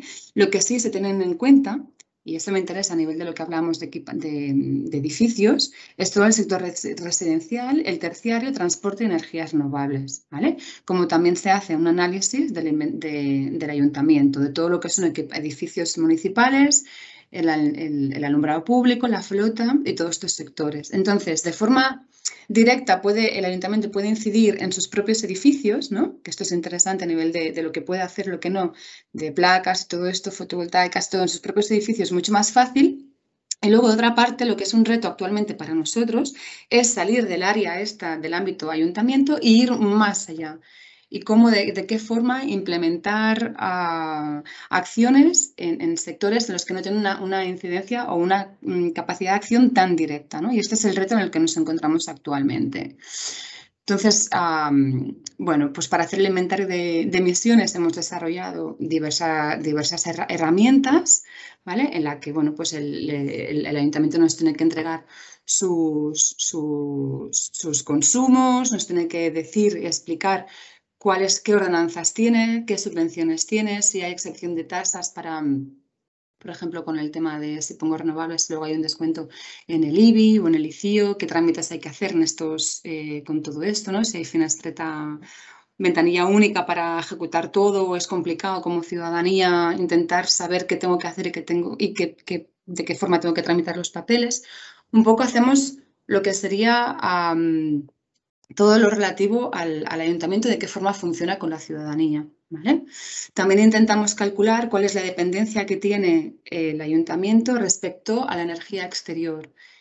¿Cuál es la autoproducción como municipio que hago, que tengo? ¿Cuál es el consumo? Y a partir de ahí se pueden establecer acciones más concretas, ¿vale? Lo que es muy importante, que nos encontramos que hay bastante diferencia en lo que serían municipios grandes con más recursos y municipios pues, de menor tamaño y que a lo mejor tienen un técnico cada 15 días, es el tema de la gestión energética. ¿De qué forma podemos mejorarla, ¿no? ¿De qué forma, si no sabemos qué está pasando ni cuál es el gasto, con la cual cosa no podemos detectar en dónde hay más consumo o si hay algún tipo de consumos vampíricos o algo que se pueda mejorar? Es súper necesaria una buena gestión energética, ¿no? Por ello también pues aquí incidimos bastante en conocer cuáles son el consumo y de aquí poder detectar mejoras a incluir como acciones concretas. Luego, otra de las, como os comentaba, ahora el tema de la pobreza energética cada vez, y desde Europa cada vez están poniéndolo como uno de los pilares básicos también, como con mucha relevancia y mucha importancia. Entonces, incluimos en estos planes un análisis de la situación de la vulnerabilidad energética, ¿no? Al final, vulnerabilidad energética quiere decir pobreza, muchas veces, ¿sí? De ahí intentamos incluir, ahora hablaré de la gobernanza, también en la redacción de este plan, a los diferentes oficinas de los ayuntamientos y sobre todo con importancia, dándole la importancia que merece a servicios sociales. ¿Cuáles son las ayudas que piden, que se solicita desde el municipio? ¿Cuál es el porcentaje de gente que está en vulnerabilidad? Y a partir de aquí intentamos también averiguar con el tema de transición cuál es el potencial del municipio en relación a la producción de energías renovables. Cada vez más el tema de comunidades energéticas relacionadas con pobreza energética se están intentando llevar a cabo iniciativas en este sentido, aunque hay algunas dificultades así como más legales, de momento está todo como un poco iniciándose, pero sí que lo contemplamos en los diferentes planes. Como mínimo lo ponemos sobre la mesa. A ver si hay ayuntamientos que están más interesados o que tienen más recursos para poder llevarlo a cabo. Nos parece un mecanismo interesante a la hora de incrementar la producción de renovable y compartirla, ¿no? Si hay que llegar a un 55% de reducción, pues hay que pensar bastante a lo grande y pensar en nuevos modelos de consumo energético que sean renovables 100% o lo más cerca del 100%. A partir de aquí, de todo este análisis que se hace en el municipio, se definen una serie de acciones. Los sectores de estas acciones vienen determinados por Europa. Hay un sector que es el de terciario, que son edificios también los que podemos entrar o podemos hacer acciones más, pues lo que comentaba antes, de tema energético, de fotovoltaica, autoproducción, autoconsumo, ¿vale? Pero sí que es lo que más nos interesa. Intentar definir acciones que luego puedan ser ejecutables, que luego el municipio pueda tener fondos para ejecutarlas. Es un plan que luego se puede ir cambiando, que luego podemos ir haciendo un seguimiento y se pueden incluir acciones que antes no se contemplaban y quitar otras que ahora, por ejemplo, se contemplan, pero que a lo mejor luego el tema legal o lo que sea cambia, legislativamente cambia y hay que adaptarlas, ¿vale? Y también lo que nos parece muy interesante después de estos años con toda la experiencia es que hay que intentar que estos planes que incluyan a todo el personal, a toda la gente del ayuntamiento, que incluyan las diferentes oficinas. Es transversal. Entonces hay que determinar también de qué forma internamente se organizarán para poder ejecutar todas estas acciones. Cómo se implica también a otros sectores, a la ciudadanía. Todo eso intentamos cada vez tenerlo más en cuenta e incluirlo también en los planes, el tema de la gobernanza. ¿Vale? Luego, lo que os comentaba, aparte de plan de mitigación o transición energética, también se elabora el plan de adaptación. Aquí pasaré un poquito más rápido. Básicamente nos interesa identificar las vulnerabilidades principales del ámbito, en este caso las comarcas, identificar acciones a escala comarcal, pero también municipal, para aumentar la resiliencia. Entonces, aquí os he dejado, luego si podemos entraremos aquí en esta web, que es la Alcaldas para el Clima, que es la web de Diputación de Barcelona, en la que hay muchísimas herramientas para desarrollar tanto el plan de transición como el plan de adaptación. En lo que respecta a adaptación, existe una herramienta que es para evaluar la vulnerabilidad de los municipios durante los impactos del cambio climático. Estos serían los riesgos que se evalúan y la herramienta misma, seleccionando el municipio, nos da el resultado de vulnerabilidad, ¿no? Teniendo en cuenta la exposición, sensibilidad y capacidad. Estos resultados actualmente los tenemos también descargados en el SIDMUN, que es un visor bueno, pues como veis aquí, cartográfico, ¿vale? Y aquí podemos también pues, evaluar cómo están a nivel de la provincia de Barcelona, hacer comparativas entre los diferentes municipios. Aquí tenéis en esta página web lo que os comentaba. Metodologías para la redacción de los PACES, hojas de cálculo para recogida de consumos, propuestas de acciones de mitigación, también de adaptación. Esto es solo una parte, pero hay muchísimas herramientas. Y esta que os comentaba de la ASBIC la podéis descargar. Aquí podéis entrar y descargar todo lo que queráis de la página web. Está muy interesante. Luego, a diferencia de las acciones, por la parte de mitigación o transición energética hay unos sectores determinados y en la parte de adaptación pues hay otros que en transición no se incluye, como podría ser biodiversidad o podría ser salud, aunque todo está relacionado con todo. Y luego hemos intentado ligar todas estas acciones también con de qué forma intervienen o colaboran en la localización de los ODS y mostramos pues, un pequeño gráfico en nuestros informes en relación con la localización de los ODS a través de estos planes. Aquí es lo que os comentaba, esto es una lista de algunas de las herramientas para evaluar la adaptación a la vulnerabilidad de los municipios.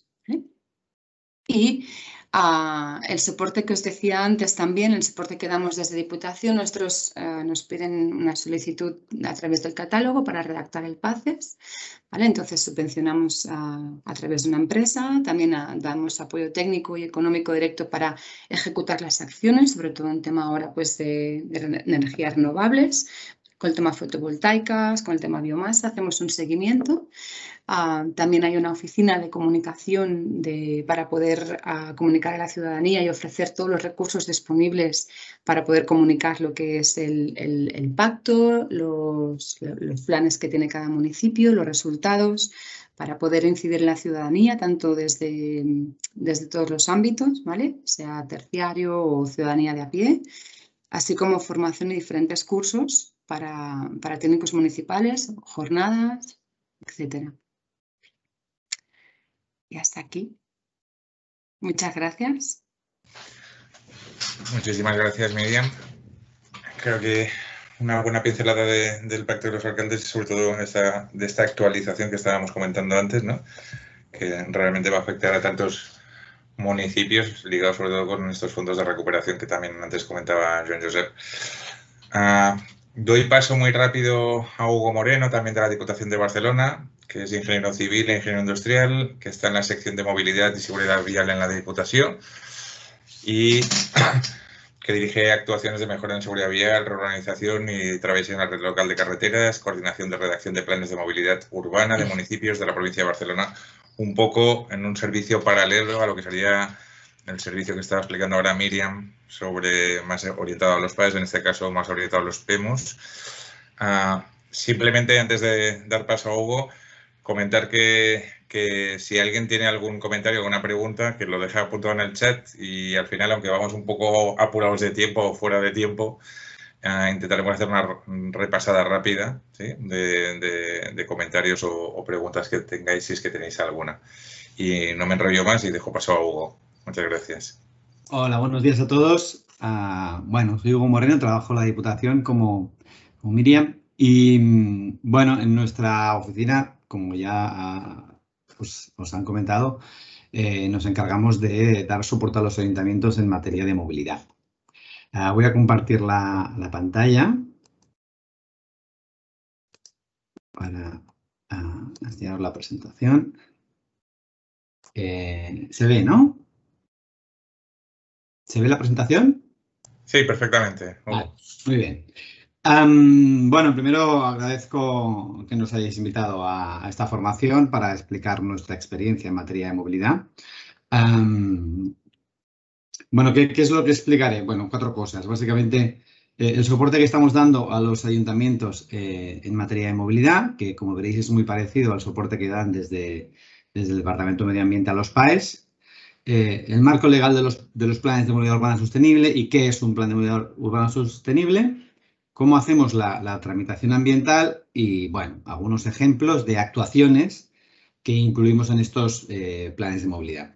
Y finalmente os dejaré una serie de documentación de referencia, de bibliografía para si queréis ampliar la información en este campo. ¿Qué hacemos desde la Diputación? Pues nuestro objetivo principal es que se ejecuten los planes de movilidad urbana y que el plan de movilidad urbana que se ejecute sea el más sostenible posible dentro de la madurez que tiene el municipio y que tiene su población. Entonces, para esto intentamos dar un soporte integral. Por un lado, damos soporte a la redacción de los planes de movilidad urbana, no solo planes de movilidad urbana, sino también planes de accesibilidad o planes específicos de movilidad, es decir, itinerarios escolares, planes de aparcamiento, planes directores de la bicicleta, todos los tipos de planes sectoriales. También damos soporte para la redacción. Contratamos una empresa y dirigimos conjuntamente con el ayuntamiento este plan de movilidad. Lo que nos ocurrió es que empezamos a hacer planes de movilidad en el año 2003 a raíz de la Ley de Movilidad en Cataluña, una ley pionera en todo el Estado. Que yo sepa, en todo el Estado español no hay ninguna otra ley de movilidad como la hay en Cataluña y la tenemos desde hace casi 20 años, que es cuando nosotros empezamos a dar soporte. Pues a partir de ese año empezamos a dar soporte a los ayuntamientos y nos dimos cuenta que había muchas carencias en materia de formación, porque al final el técnico de movilidad pues era pues era el policía local o era un ingeniero industrial que se dedicaba más a circulación o era un técnico de medio ambiente a tiempo parcial. Entonces vimos que faltaba un conocimiento básico de lo que es la movilidad y los objetivos principales de la movilidad sostenible dentro de los ayuntamientos, y por eso ya en el 2005 empezamos a hacer esta formación para los técnicos municipales y cada año, pues desde el año 2005, estamos formando a 20-25 técnicos que son con los que además estamos trabajando en la redacción de los planes de movilidad urbana. Por tanto, les damos soporte para la redacción del plan y damos formación al técnico municipal para que tenga el conocimiento suficiente para luego desarrollar el plan de movilidad urbana. Además, también tenemos una red con mucha información para facilitar la ejecución de los planes de movilidad urbana para los técnicos y para los ayuntamientos y en la cual pueden intercambiar información.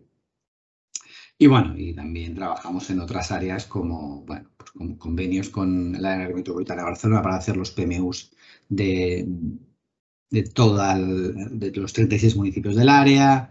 Hemos estado en algún proyecto europeo. Y además, ahora también, desde hace 3 o 4 años, hemos sacado una línea de subvención para ejecutar las acciones que hay en los planes de movilidad urbana. Es una línea de subvención pequeñita, damos 700.000 euros y en esos 3 años hemos podido acoger a 40 o 50 actuaciones dentro de los planes de movilidad urbana.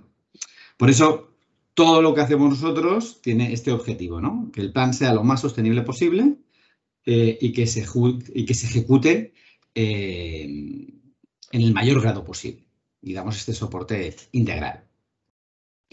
¿Cuál es el marco legal? Bueno, os he hablado de la ley del 2003, se han ido desarrollando diferentes leyes a nivel estatal y a nivel catalán que van indagando más en el detalle de la movilidad sostenible, ¿no? Tenemos el Plan Director de Movilidad, que es del entorno de toda la provincia de Barcelona, que obliga, por ejemplo, a los municipios de más de 20.000 habitantes de la región de Barcelona a redactar un plan de movilidad urbana con unos determinados contenidos.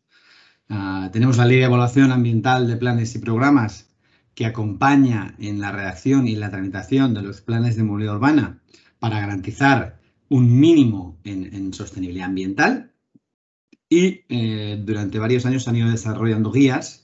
Nosotros desarrollamos una guía en el 2010, el IDAER desarrolló también una guía y bueno, hay una guía europea que se ha renovado ahora en el 2019. ¿Y qué es un plan de movilidad urbana? Pues un plan de movilidad urbana no es más que planificar de manera integrada todas las redes de movilidad del municipio, y la ley marca que tiene un horizonte temporal de 6 años todas las actuaciones que se prevén. Por tanto, principalmente lo que se hace es planificar la red de peatones, la red de bicicletas, la red de transporte público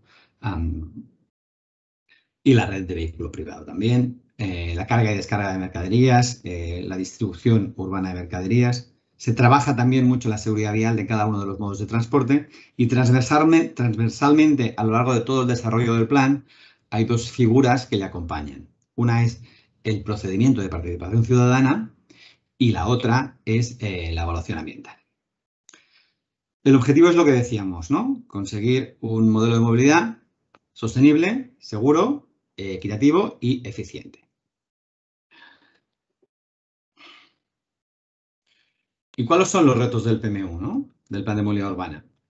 Al final, el objetivo principal es mejorar la calidad de vida de las personas desde diferentes aspectos, ¿no? Mejorar el uso del espacio público, que nuestras ciudades sean mucho más accesibles para las personas, porque todos en algún momento de nuestra vida necesitamos un soporte de accesibilidad. Mejorar la seguridad vial de todos los modos de transporte, del vehículo, de la bicicleta, del peatón. Recientemente se ha aprobado el reglamento de circulación que reduce prácticamente el 90% de las vías de todas las ciudades de España a 30 km por hora. Creemos que es un gran avance, pero que no te puedes quedar en regular solo la limitación de velocidad, sino que hay que hacer medidas para que esta reducción de velocidad sea efectiva. Porque todos sabemos que un atropello a 30 km por hora, la probabilidad de morir es de 1 entre 10, y en cambio a 50 km por hora pues es de un 50%. Y a 70 km por hora pues es de un 90 o casi un 100% de probabilidad de morir. Por lo tanto, es muy importante conseguir la reducción de velocidad en nuestras ciudades. Y que cada uno de los modos de transporte, bueno, pues sean más eficientes, ¿no? Aparte de conseguir el cambio modal, ¿no? Conseguir el cambio modal hacia los modos más sostenibles. Es decir, cuando nosotros hacemos un plan de movilidad urbana, si tenemos que empezar a redactar propuestas en nuestra red, el primero es el peatón, luego es la bicicleta, luego el transporte público y luego el vehículo privado. Y esas prioridades en las propuestas se tienen que quedar muy claras. Y estas prioridades el ayuntamiento las tiene que tener muy claras. Y por tanto, cuando una calle tiene la anchura que tiene y no caben todos los modos de transporte, pues tenemos que garantizar, primero, que pueda pasar el peatón, segundo, que pueda pasar la bicicleta, tercero, que pueda pasar el transporte público y, por último, el espacio para el vehículo privado. Que esta realidad no es tan fácil de implantar dentro de los municipios.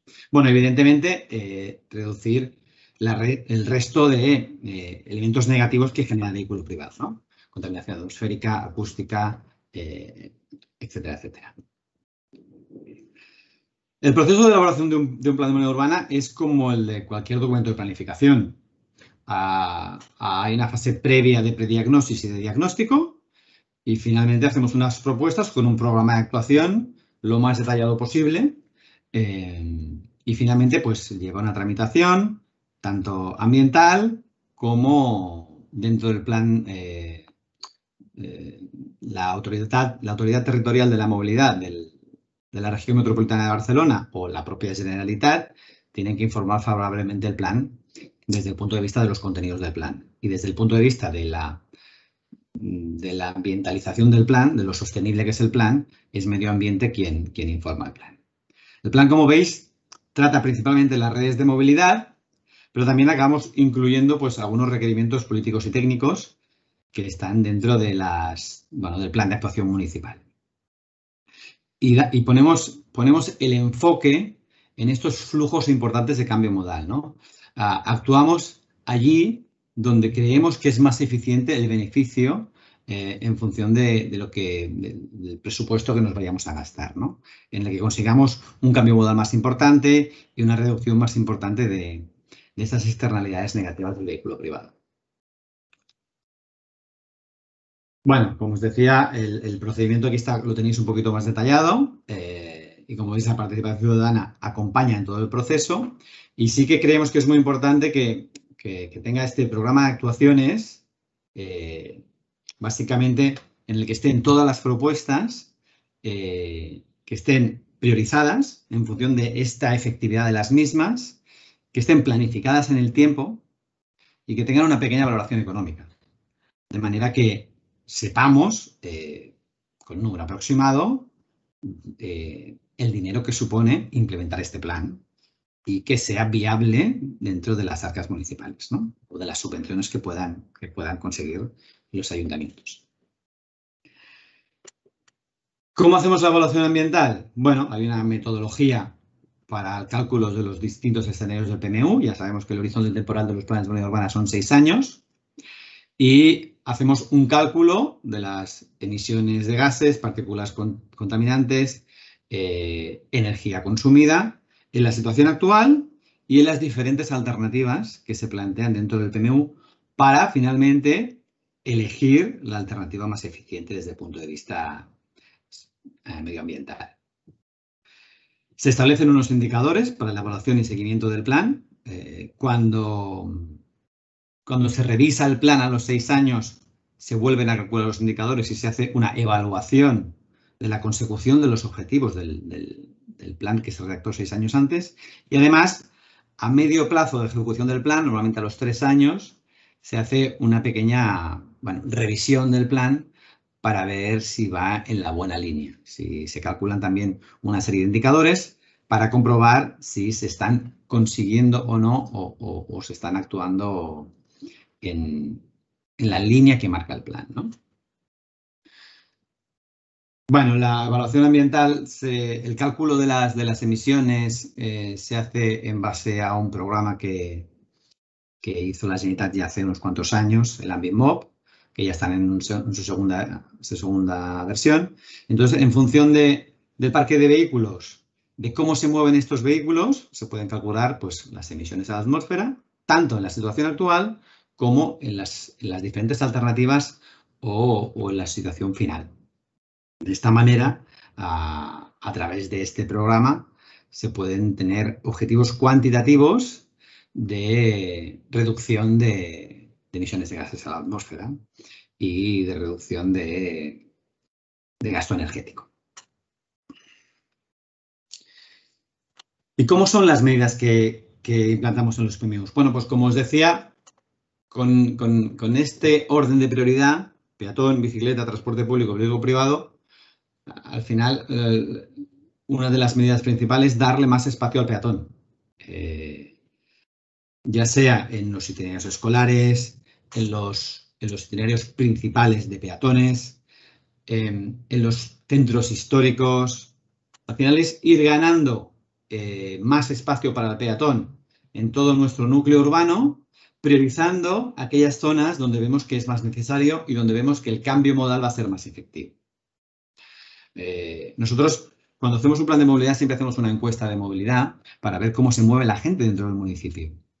Y hemos redactado en estos 20 años, en estos 18 años, 150 planes de movilidad aproximadamente en la provincia de Barcelona. En la mayoría de municipios medianos, la cuota modal del peatón, es decir, el porcentaje de desplazamientos que se hacen a pie en la movilidad interna del municipio suele ser bastante alta. O sea, valores de 50, 60, 70%. Creo recordar que Sant Feliu de Llobregat, que es un municipio de unos 40.000 habitantes aquí en el entorno de Barcelona, llegaba al 81% de la movilidad interna en peatón. O sea, la gente camina mucho y se mueve mucho a pie en nuestras ciudades aquí en Cataluña. Y es una cosa que tenemos que preservar porque si tenemos el 70% de la movilidad a pie, pero en cambio la distribución del espacio es totalmente al contrario, y el espacio que hay en nuestras ciudades para el peatón es del 30%, o el 35% o el 40%, hay un desequilibrio enorme en función de cómo nos movemos y el espacio que estamos ofreciendo a los peatones. Por eso, tenemos que intentar hacer este cambio y recuperar todo el espacio que podamos para los peatones. Ya solo por un equilibrio de movilidad y de espacio, y no solo por eso, sino porque evidentemente es el modo más sostenible posible. También la bicicleta. O sea, nos hemos encontrado a lo largo de todos los años que hemos hecho planes de movilidad urbana que no hay redes de bicicleta. En muchos municipios no existe una red mallada de bicicletas que comunique los centros atractores y generadores de movilidad del municipio. Bueno, pues tenemos que empezar a crear esta red. Y esta red, en municipios grandes, como el ejemplo que tenemos aquí de Tarrasa, pues bueno, pues será una red incluso con 2 niveles, red principal, red secundaria. Ahora con la oportunidad de las ciudades A30 podemos hacer mucho compartir la bicicleta con el vehículo privado siempre que consigamos que esta reducción de velocidad a 30 km/h sea de verdad, sea efectiva. Pero sí que es verdad que la bicicleta ha llegado para quedarse y especialmente en este periodo de pandemia hemos visto el boom que ha habido de la bicicleta y tenemos la oportunidad de dar más espacio a la bicicleta porque es uno de los modos de transporte evidentemente más sostenible. Bueno, lo que comentábamos de conseguir reducir la velocidad, no vale con poner un 30, sino que hay que hacer otro tipo de actuaciones de pacificación de tráfico, ¿no? La pérdida de prioridad en los cruces, elementos reductores de velocidad, etcétera, etcétera. Y pues racionalizar también el aparcamiento, ¿no? Al final, los planes de movilidad urbana lo que hacen es eliminar espacio para el vehículo privado, tanto en circulación como en aparcamiento, porque ese espacio lo necesitamos para el peatón, para la bici y para el transporte público.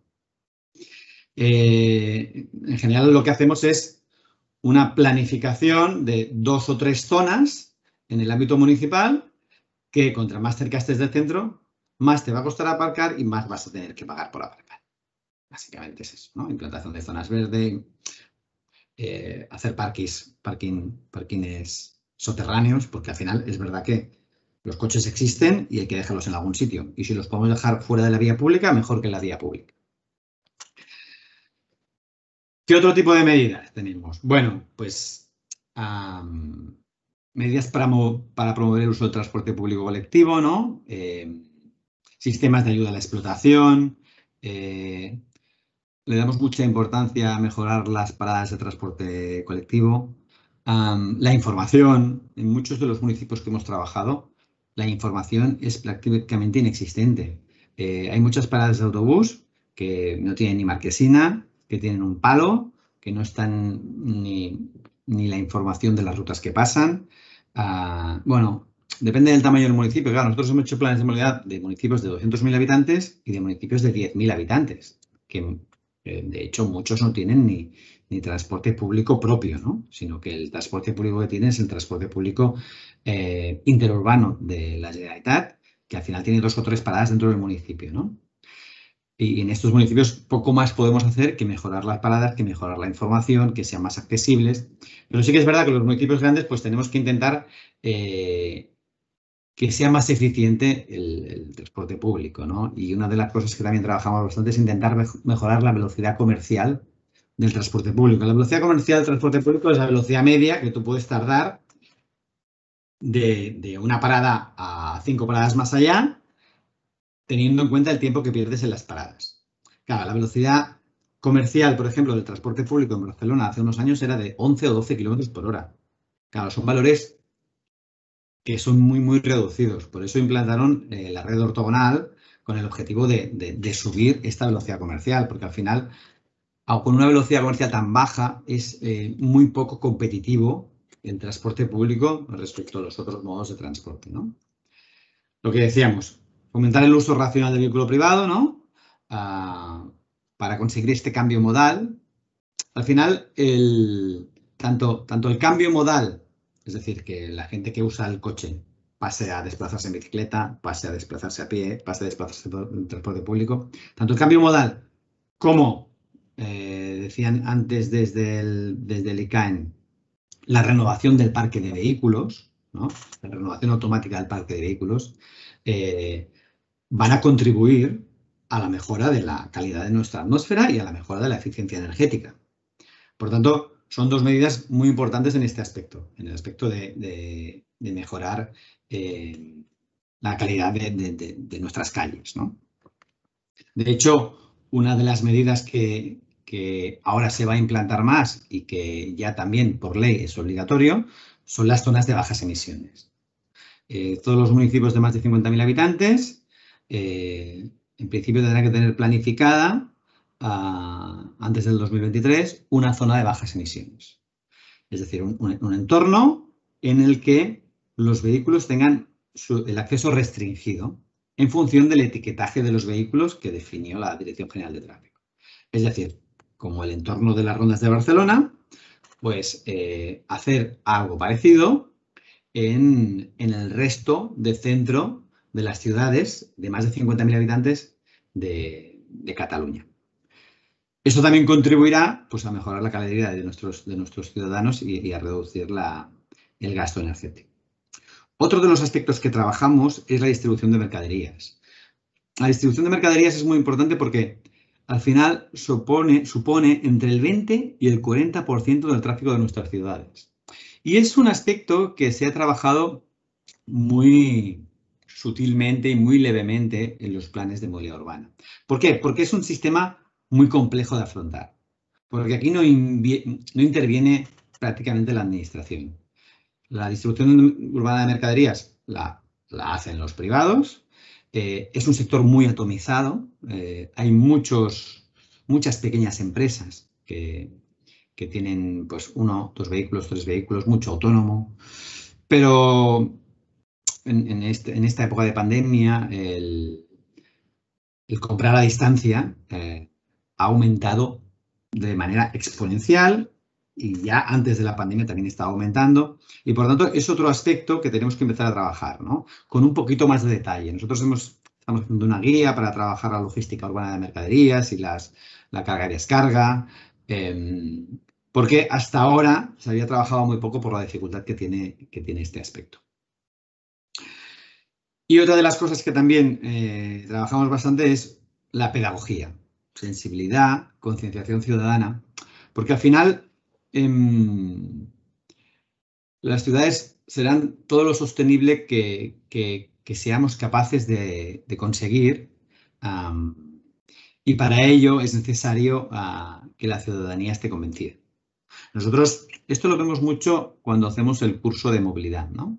Y cuando nos viene un policía local o a veces nos viene algún político, incluso algún concejal en municipios pequeños, que entran al curso con una visión de, a ver, hay que tener coche, hay que tener espacio para aparcamiento, con una visión muy pro vehículo privado, y al final salen del curso con una visión un poquito menos de pro vehículo privado. No digo yo que esta pedagogía les haga cambiar radicalmente, pero sí que empiezan a ver otros aspectos, empiezan a ver estos problemas. Entonces, esta pedagogía que hacemos en los cursos con los técnicos y políticos municipales tiene que trasladarse a la ciudadanía. Y poco a poco se va trasladando, pero es un proceso lento, evidentemente, es un proceso lento, ¿no? Una de las cosas que ayuda mucho a la pedagogía son, por ejemplo, los itinerarios escolares, los caminos escolares. Porque al final, cuando trabajas con los niños, cuando trabajas con los padres, es mucho más fácil llegar a la ciudadanía y convencerla de la necesidad de nuestras ciudades. Bueno, poca cosa más. Desde el punto de vista eléctrico, pues intentamos establecer puntos de carga y descarga para los vehículos, que los vehículos municipales sean lo más limpios posibles, que pueda haber bonificación de tasas y de impuestos municipales para estos vehículos que son más limpios. Y como os decía, lo de las zonas de bajas emisiones. Aquí os dejo un link de un vídeo del Plan de Movilidad Urbana de Tarrasa, que bueno, es uno de los ejemplos de documentación que preparamos para comunicar a la ciudadanía lo que es un plan de movilidad urbana, las medidas que tiene, el por qué se hace, un poco lo que os decía, ¿no? Esta pedagogía dentro de la ciudad y de nuestros ciudadanos. Es un vídeo de 4 o 5 minutos y bueno, lo tradujimos al castellano y al inglés y por tanto, bueno, aquí tenéis el link, podéis entrar y verlo. No os lo voy a poner ahora porque ya es tarde, vamos tarde, pero para que podáis ver, pues, bueno, pues cómo se hace esta campaña de comunicación y bueno, para que veáis también un poco más en qué consiste un plan de movilidad urbana. Y finalmente, os dejo, bueno, algo de documentación de referencia, sobre todo legislativa. La ley de movilidad, la evaluación ambiental de planes y programas, la estrategia de movilidad sostenible, guías, el AMBIMOB y, bueno, las conexiones del plan de movilidad Tarrasa. Bueno, en definitiva, este es el objetivo, conseguir ciudades más sostenibles y que hagamos todo lo que está en nuestra mano para conseguir. Y nada más. Yo creo que ya podría dejar de compartir. Muchísimas gracias, Hugo. Y creo que muy interesante, sobre todo por eso, ¿no? Porque cada vez que dentro del sector hablamos más de cambio, transformación, si hablamos de energía, ¿no? La parte de movilidad es parte inherente, ¿no? Y sí que es verdad que parece que todo ahora se focaliza en el vehículo eléctrico, etcétera, pero detrás hay todo un proceso, ¿no? Un trabajo anterior de los PEMOS, ¿no? Y de ordenación, digámoslo así, que está claro que hay que llevar a cabo para no empezar la casa por el tejado. Sí que quería, aunque estemos un poco fuera de plazo, bueno, cualquiera que pueda encender la cámara o lo que sea, en el chat sí que había alguna pregunta, si estos recursos de la Diputación de Barcelona están disponibles para otras provincias. Así que ya he visto que directamente Miriam contestó pegando el enlace de donde tienen los recursos. Son recursos que habitualmente la Diputación de Barcelona ha ido trabajando y desarrollando y ofreciendo a los municipios a los que da servicio, los 300 y pico municipios, si no recuerdo mal, que son Eso. Gracias. Sí, también comentar que, claro, estas herramientas, es decir, no he hablado de muchas otras cosas del pacto. Hay un club del pacto en el que estamos todas las diputaciones, creo que también está ICAEN y otras administraciones que no son diputaciones. Y lo que intentamos hacer es como establecer unas metodologías similares para que sea comparativo, para echarnos un cable unos con otros y porque así de esta forma tenemos también más fuerza de cara a Europa. Con esto lo que quiero decir es que algunas herramientas, como por ejemplo la que comentaba del ASBIC, que es el tema de vulnerabilidad, claro, nosotros hemos trabajado con parámetros de los municipios de Barcelona, pero esta metodología se ha traspasado, por ejemplo, a Tarragona. Con lo cual existe la misma herramienta, pero de todos los municipios de la provincia de Tarragona. Desconozco si con Girona se ha hecho exactamente así, pero lo que quiero decir es que no solo se queda en el ámbito provincia de Barcelona, sino que en muchas ocasiones pues, se ha compartido y se ha adaptado a otros territorios. Yo creo que aprovechando ese comentario, esa pregunta y esa respuesta, sí que, y os robo un minuto más a todos, pero sí que tenía las ganas de expresar, ¿no?, dentro de la sesión de hoy y de estos distintos temas que habéis ido planteando, ¿no?, desde los planes hasta ya los planes más específicos de PEMUS y los PAES, esta necesidad vital, diría casi, de que ahora con el nuevo marco, digamos, de los fondos de recuperación, con el nuevo marco del Green Deal, con esta especie de carrera sprint, ¿no?, que parece que ahora estemos todos abocados a ese sprint, ¿no?, esta necesidad como de cooperación entre distintas administraciones públicas, ¿no?, locales, regionales, supramunicipales, nacionales, ¿no?, que es para mí la parte más compleja de cómo abordar, ¿no?, estos nuevos retos y desafíos que son enormes, ¿no?, porque parece que se dicen rápido, pero es que creo que estamos ante un desafío descomunal, ¿no? Entonces, esta cooperación entre distintas administraciones, o dicho con una palabra que ha sonado mucho en los últimos años, ¿no?, esta gobernanza de este proceso, que es una gobernanza en la cual tienen que participar las distintas administraciones de los distintos niveles, pero también la ciudadanía. Porque sí que, por ejemplo, Hugo hacía referencia, ¿no?, como en estos planes de los PEMUS, ¿no?, hay un proceso muy de sensibilización de la ciudadanía, pero sí que es verdad que la percepción es que los que nos dedicamos a estos temas, de alguna forma u otra, estamos como 300 pasos por delante de la ciudadanía en general, ¿no? Y la ciudadanía muchas veces le viene esto como que le llega caído del cielo, ¿no?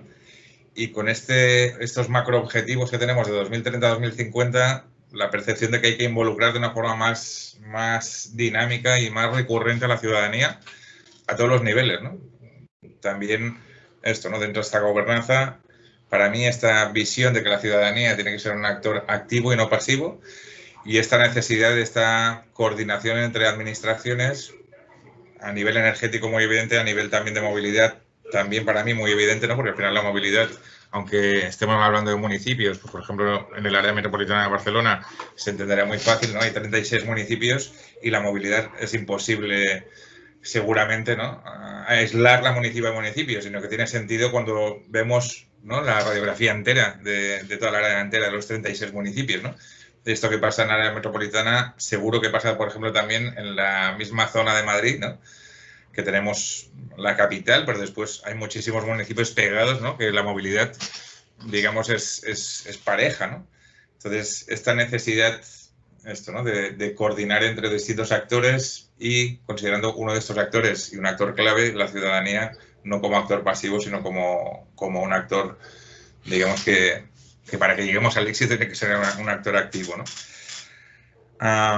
No sé si alguien quiere hacer algún comentario más o alguna aportación.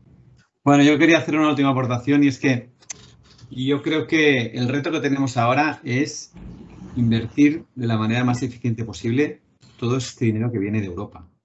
Y invertirlo bien y no perder el dinero. Y por eso la colaboración entre administraciones y el cumplimiento de los plazos que nos pide Europa es muy importante.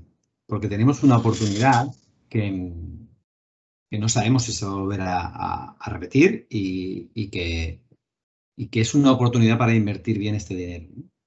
Y que en ocasiones anteriores seguramente consideramos que el dinero público no se ha invertido tan bien como se debería haber invertido, ¿no? Claramente es un desafío cuando estamos hablando de que cuando se rescató a España, ¿no?, que nunca después no buscaba la palabra de rescate, pero cuando se rescató a España eran 40.000 millones de euros, ¿no? Y ahora estamos hablando de 140.000 millones de euros. Por tanto, es una cantidad descomunal, que realmente hacer una buena inversión de esa cantidad en 6 años, que está previsto, ¿no? 3+3, parece que el principal reto y el principal desafío, ¿no? Sí que quería agradecer públicamente tanto a ICAEN como a Diputación de Barcelona como a UNIZAR, que hoy no está en la Universidad de Zaragoza, pero que también está involucrada, ¿no? Este patronazgo de estas sesiones, ¿no? Nos han ayudado en todos los canales de difusión y están involucrados de alguna forma en esta actividad de los Efficient Building Living Labs. Y para concluir, simplemente comentar que en la siguiente sesión de la siguiente semana vamos a continuar, digamos, focalizando, ¿no? Hacia el objetivo de entrar en herramientas de forma concreta, haciendo una sesión en la que, de nuevo, ¿no? Veremos que las cosas no son estancas, es decir, que no tiene mucho sentido hablar solo de eficiencia energética, como decía Joan Josep Escobar antes, sino que la visión tiene que ser algo más amplia, ¿no? Y entonces tenemos que hablar de energía, por ejemplo, desde una visión más amplia, integrando, ¿no? Pues toda la parte de renovables, o tenemos que hablar de, digamos, descarbonización en esta visión más amplia, que no solo es la eficiencia energética y las renovables, sino también toda la parte de movilidad. Y para eso, lo que vamos a hacer en la siguiente sesión es invitar también a 2 personas, representantes de 2 comunidades como la nuestra, ¿no? Comunidades de Interreg-Med relacionadas con energía, en el caso de Cintia Chávez del sector de las renovables, y relacionados también con movilidad, en el caso de Laia Viñes, que nos explicará sobre el proyecto Interreg-Med Urban Transport, que viene a ser, otra vez, equivalente a lo que tenemos nosotros ahora de eficiencia energética, pero explicando también herramientas disponibles y recursos disponibles más relacionados con temas de PEMOS y movilidad urbana. Creo que si no hay nada más, lo vamos a dejar por aquí. Sabemos que nos hemos pasado casi media hora del horario previsto, nos sabe mal, pero bueno, pienso que vale la pena, o que valía la pena, ¿no? Porque eran interesantes todas las charlas. Intentaremos ir acotando en las próximas sesiones para no desviarnos demasiado. Vale, solo agregar que he pegado en el chat para los asistentes una pequeña encuesta que no les llevará más de 5 minutos completarla, así que agradeceremos si la pueden llenar, que con esto podemos ir gestionando y mejorando las siguientes sesiones. Y nada, de nuevo agradecerle a cada uno de los ponentes y a todos los asistentes por haberse conectado hoy.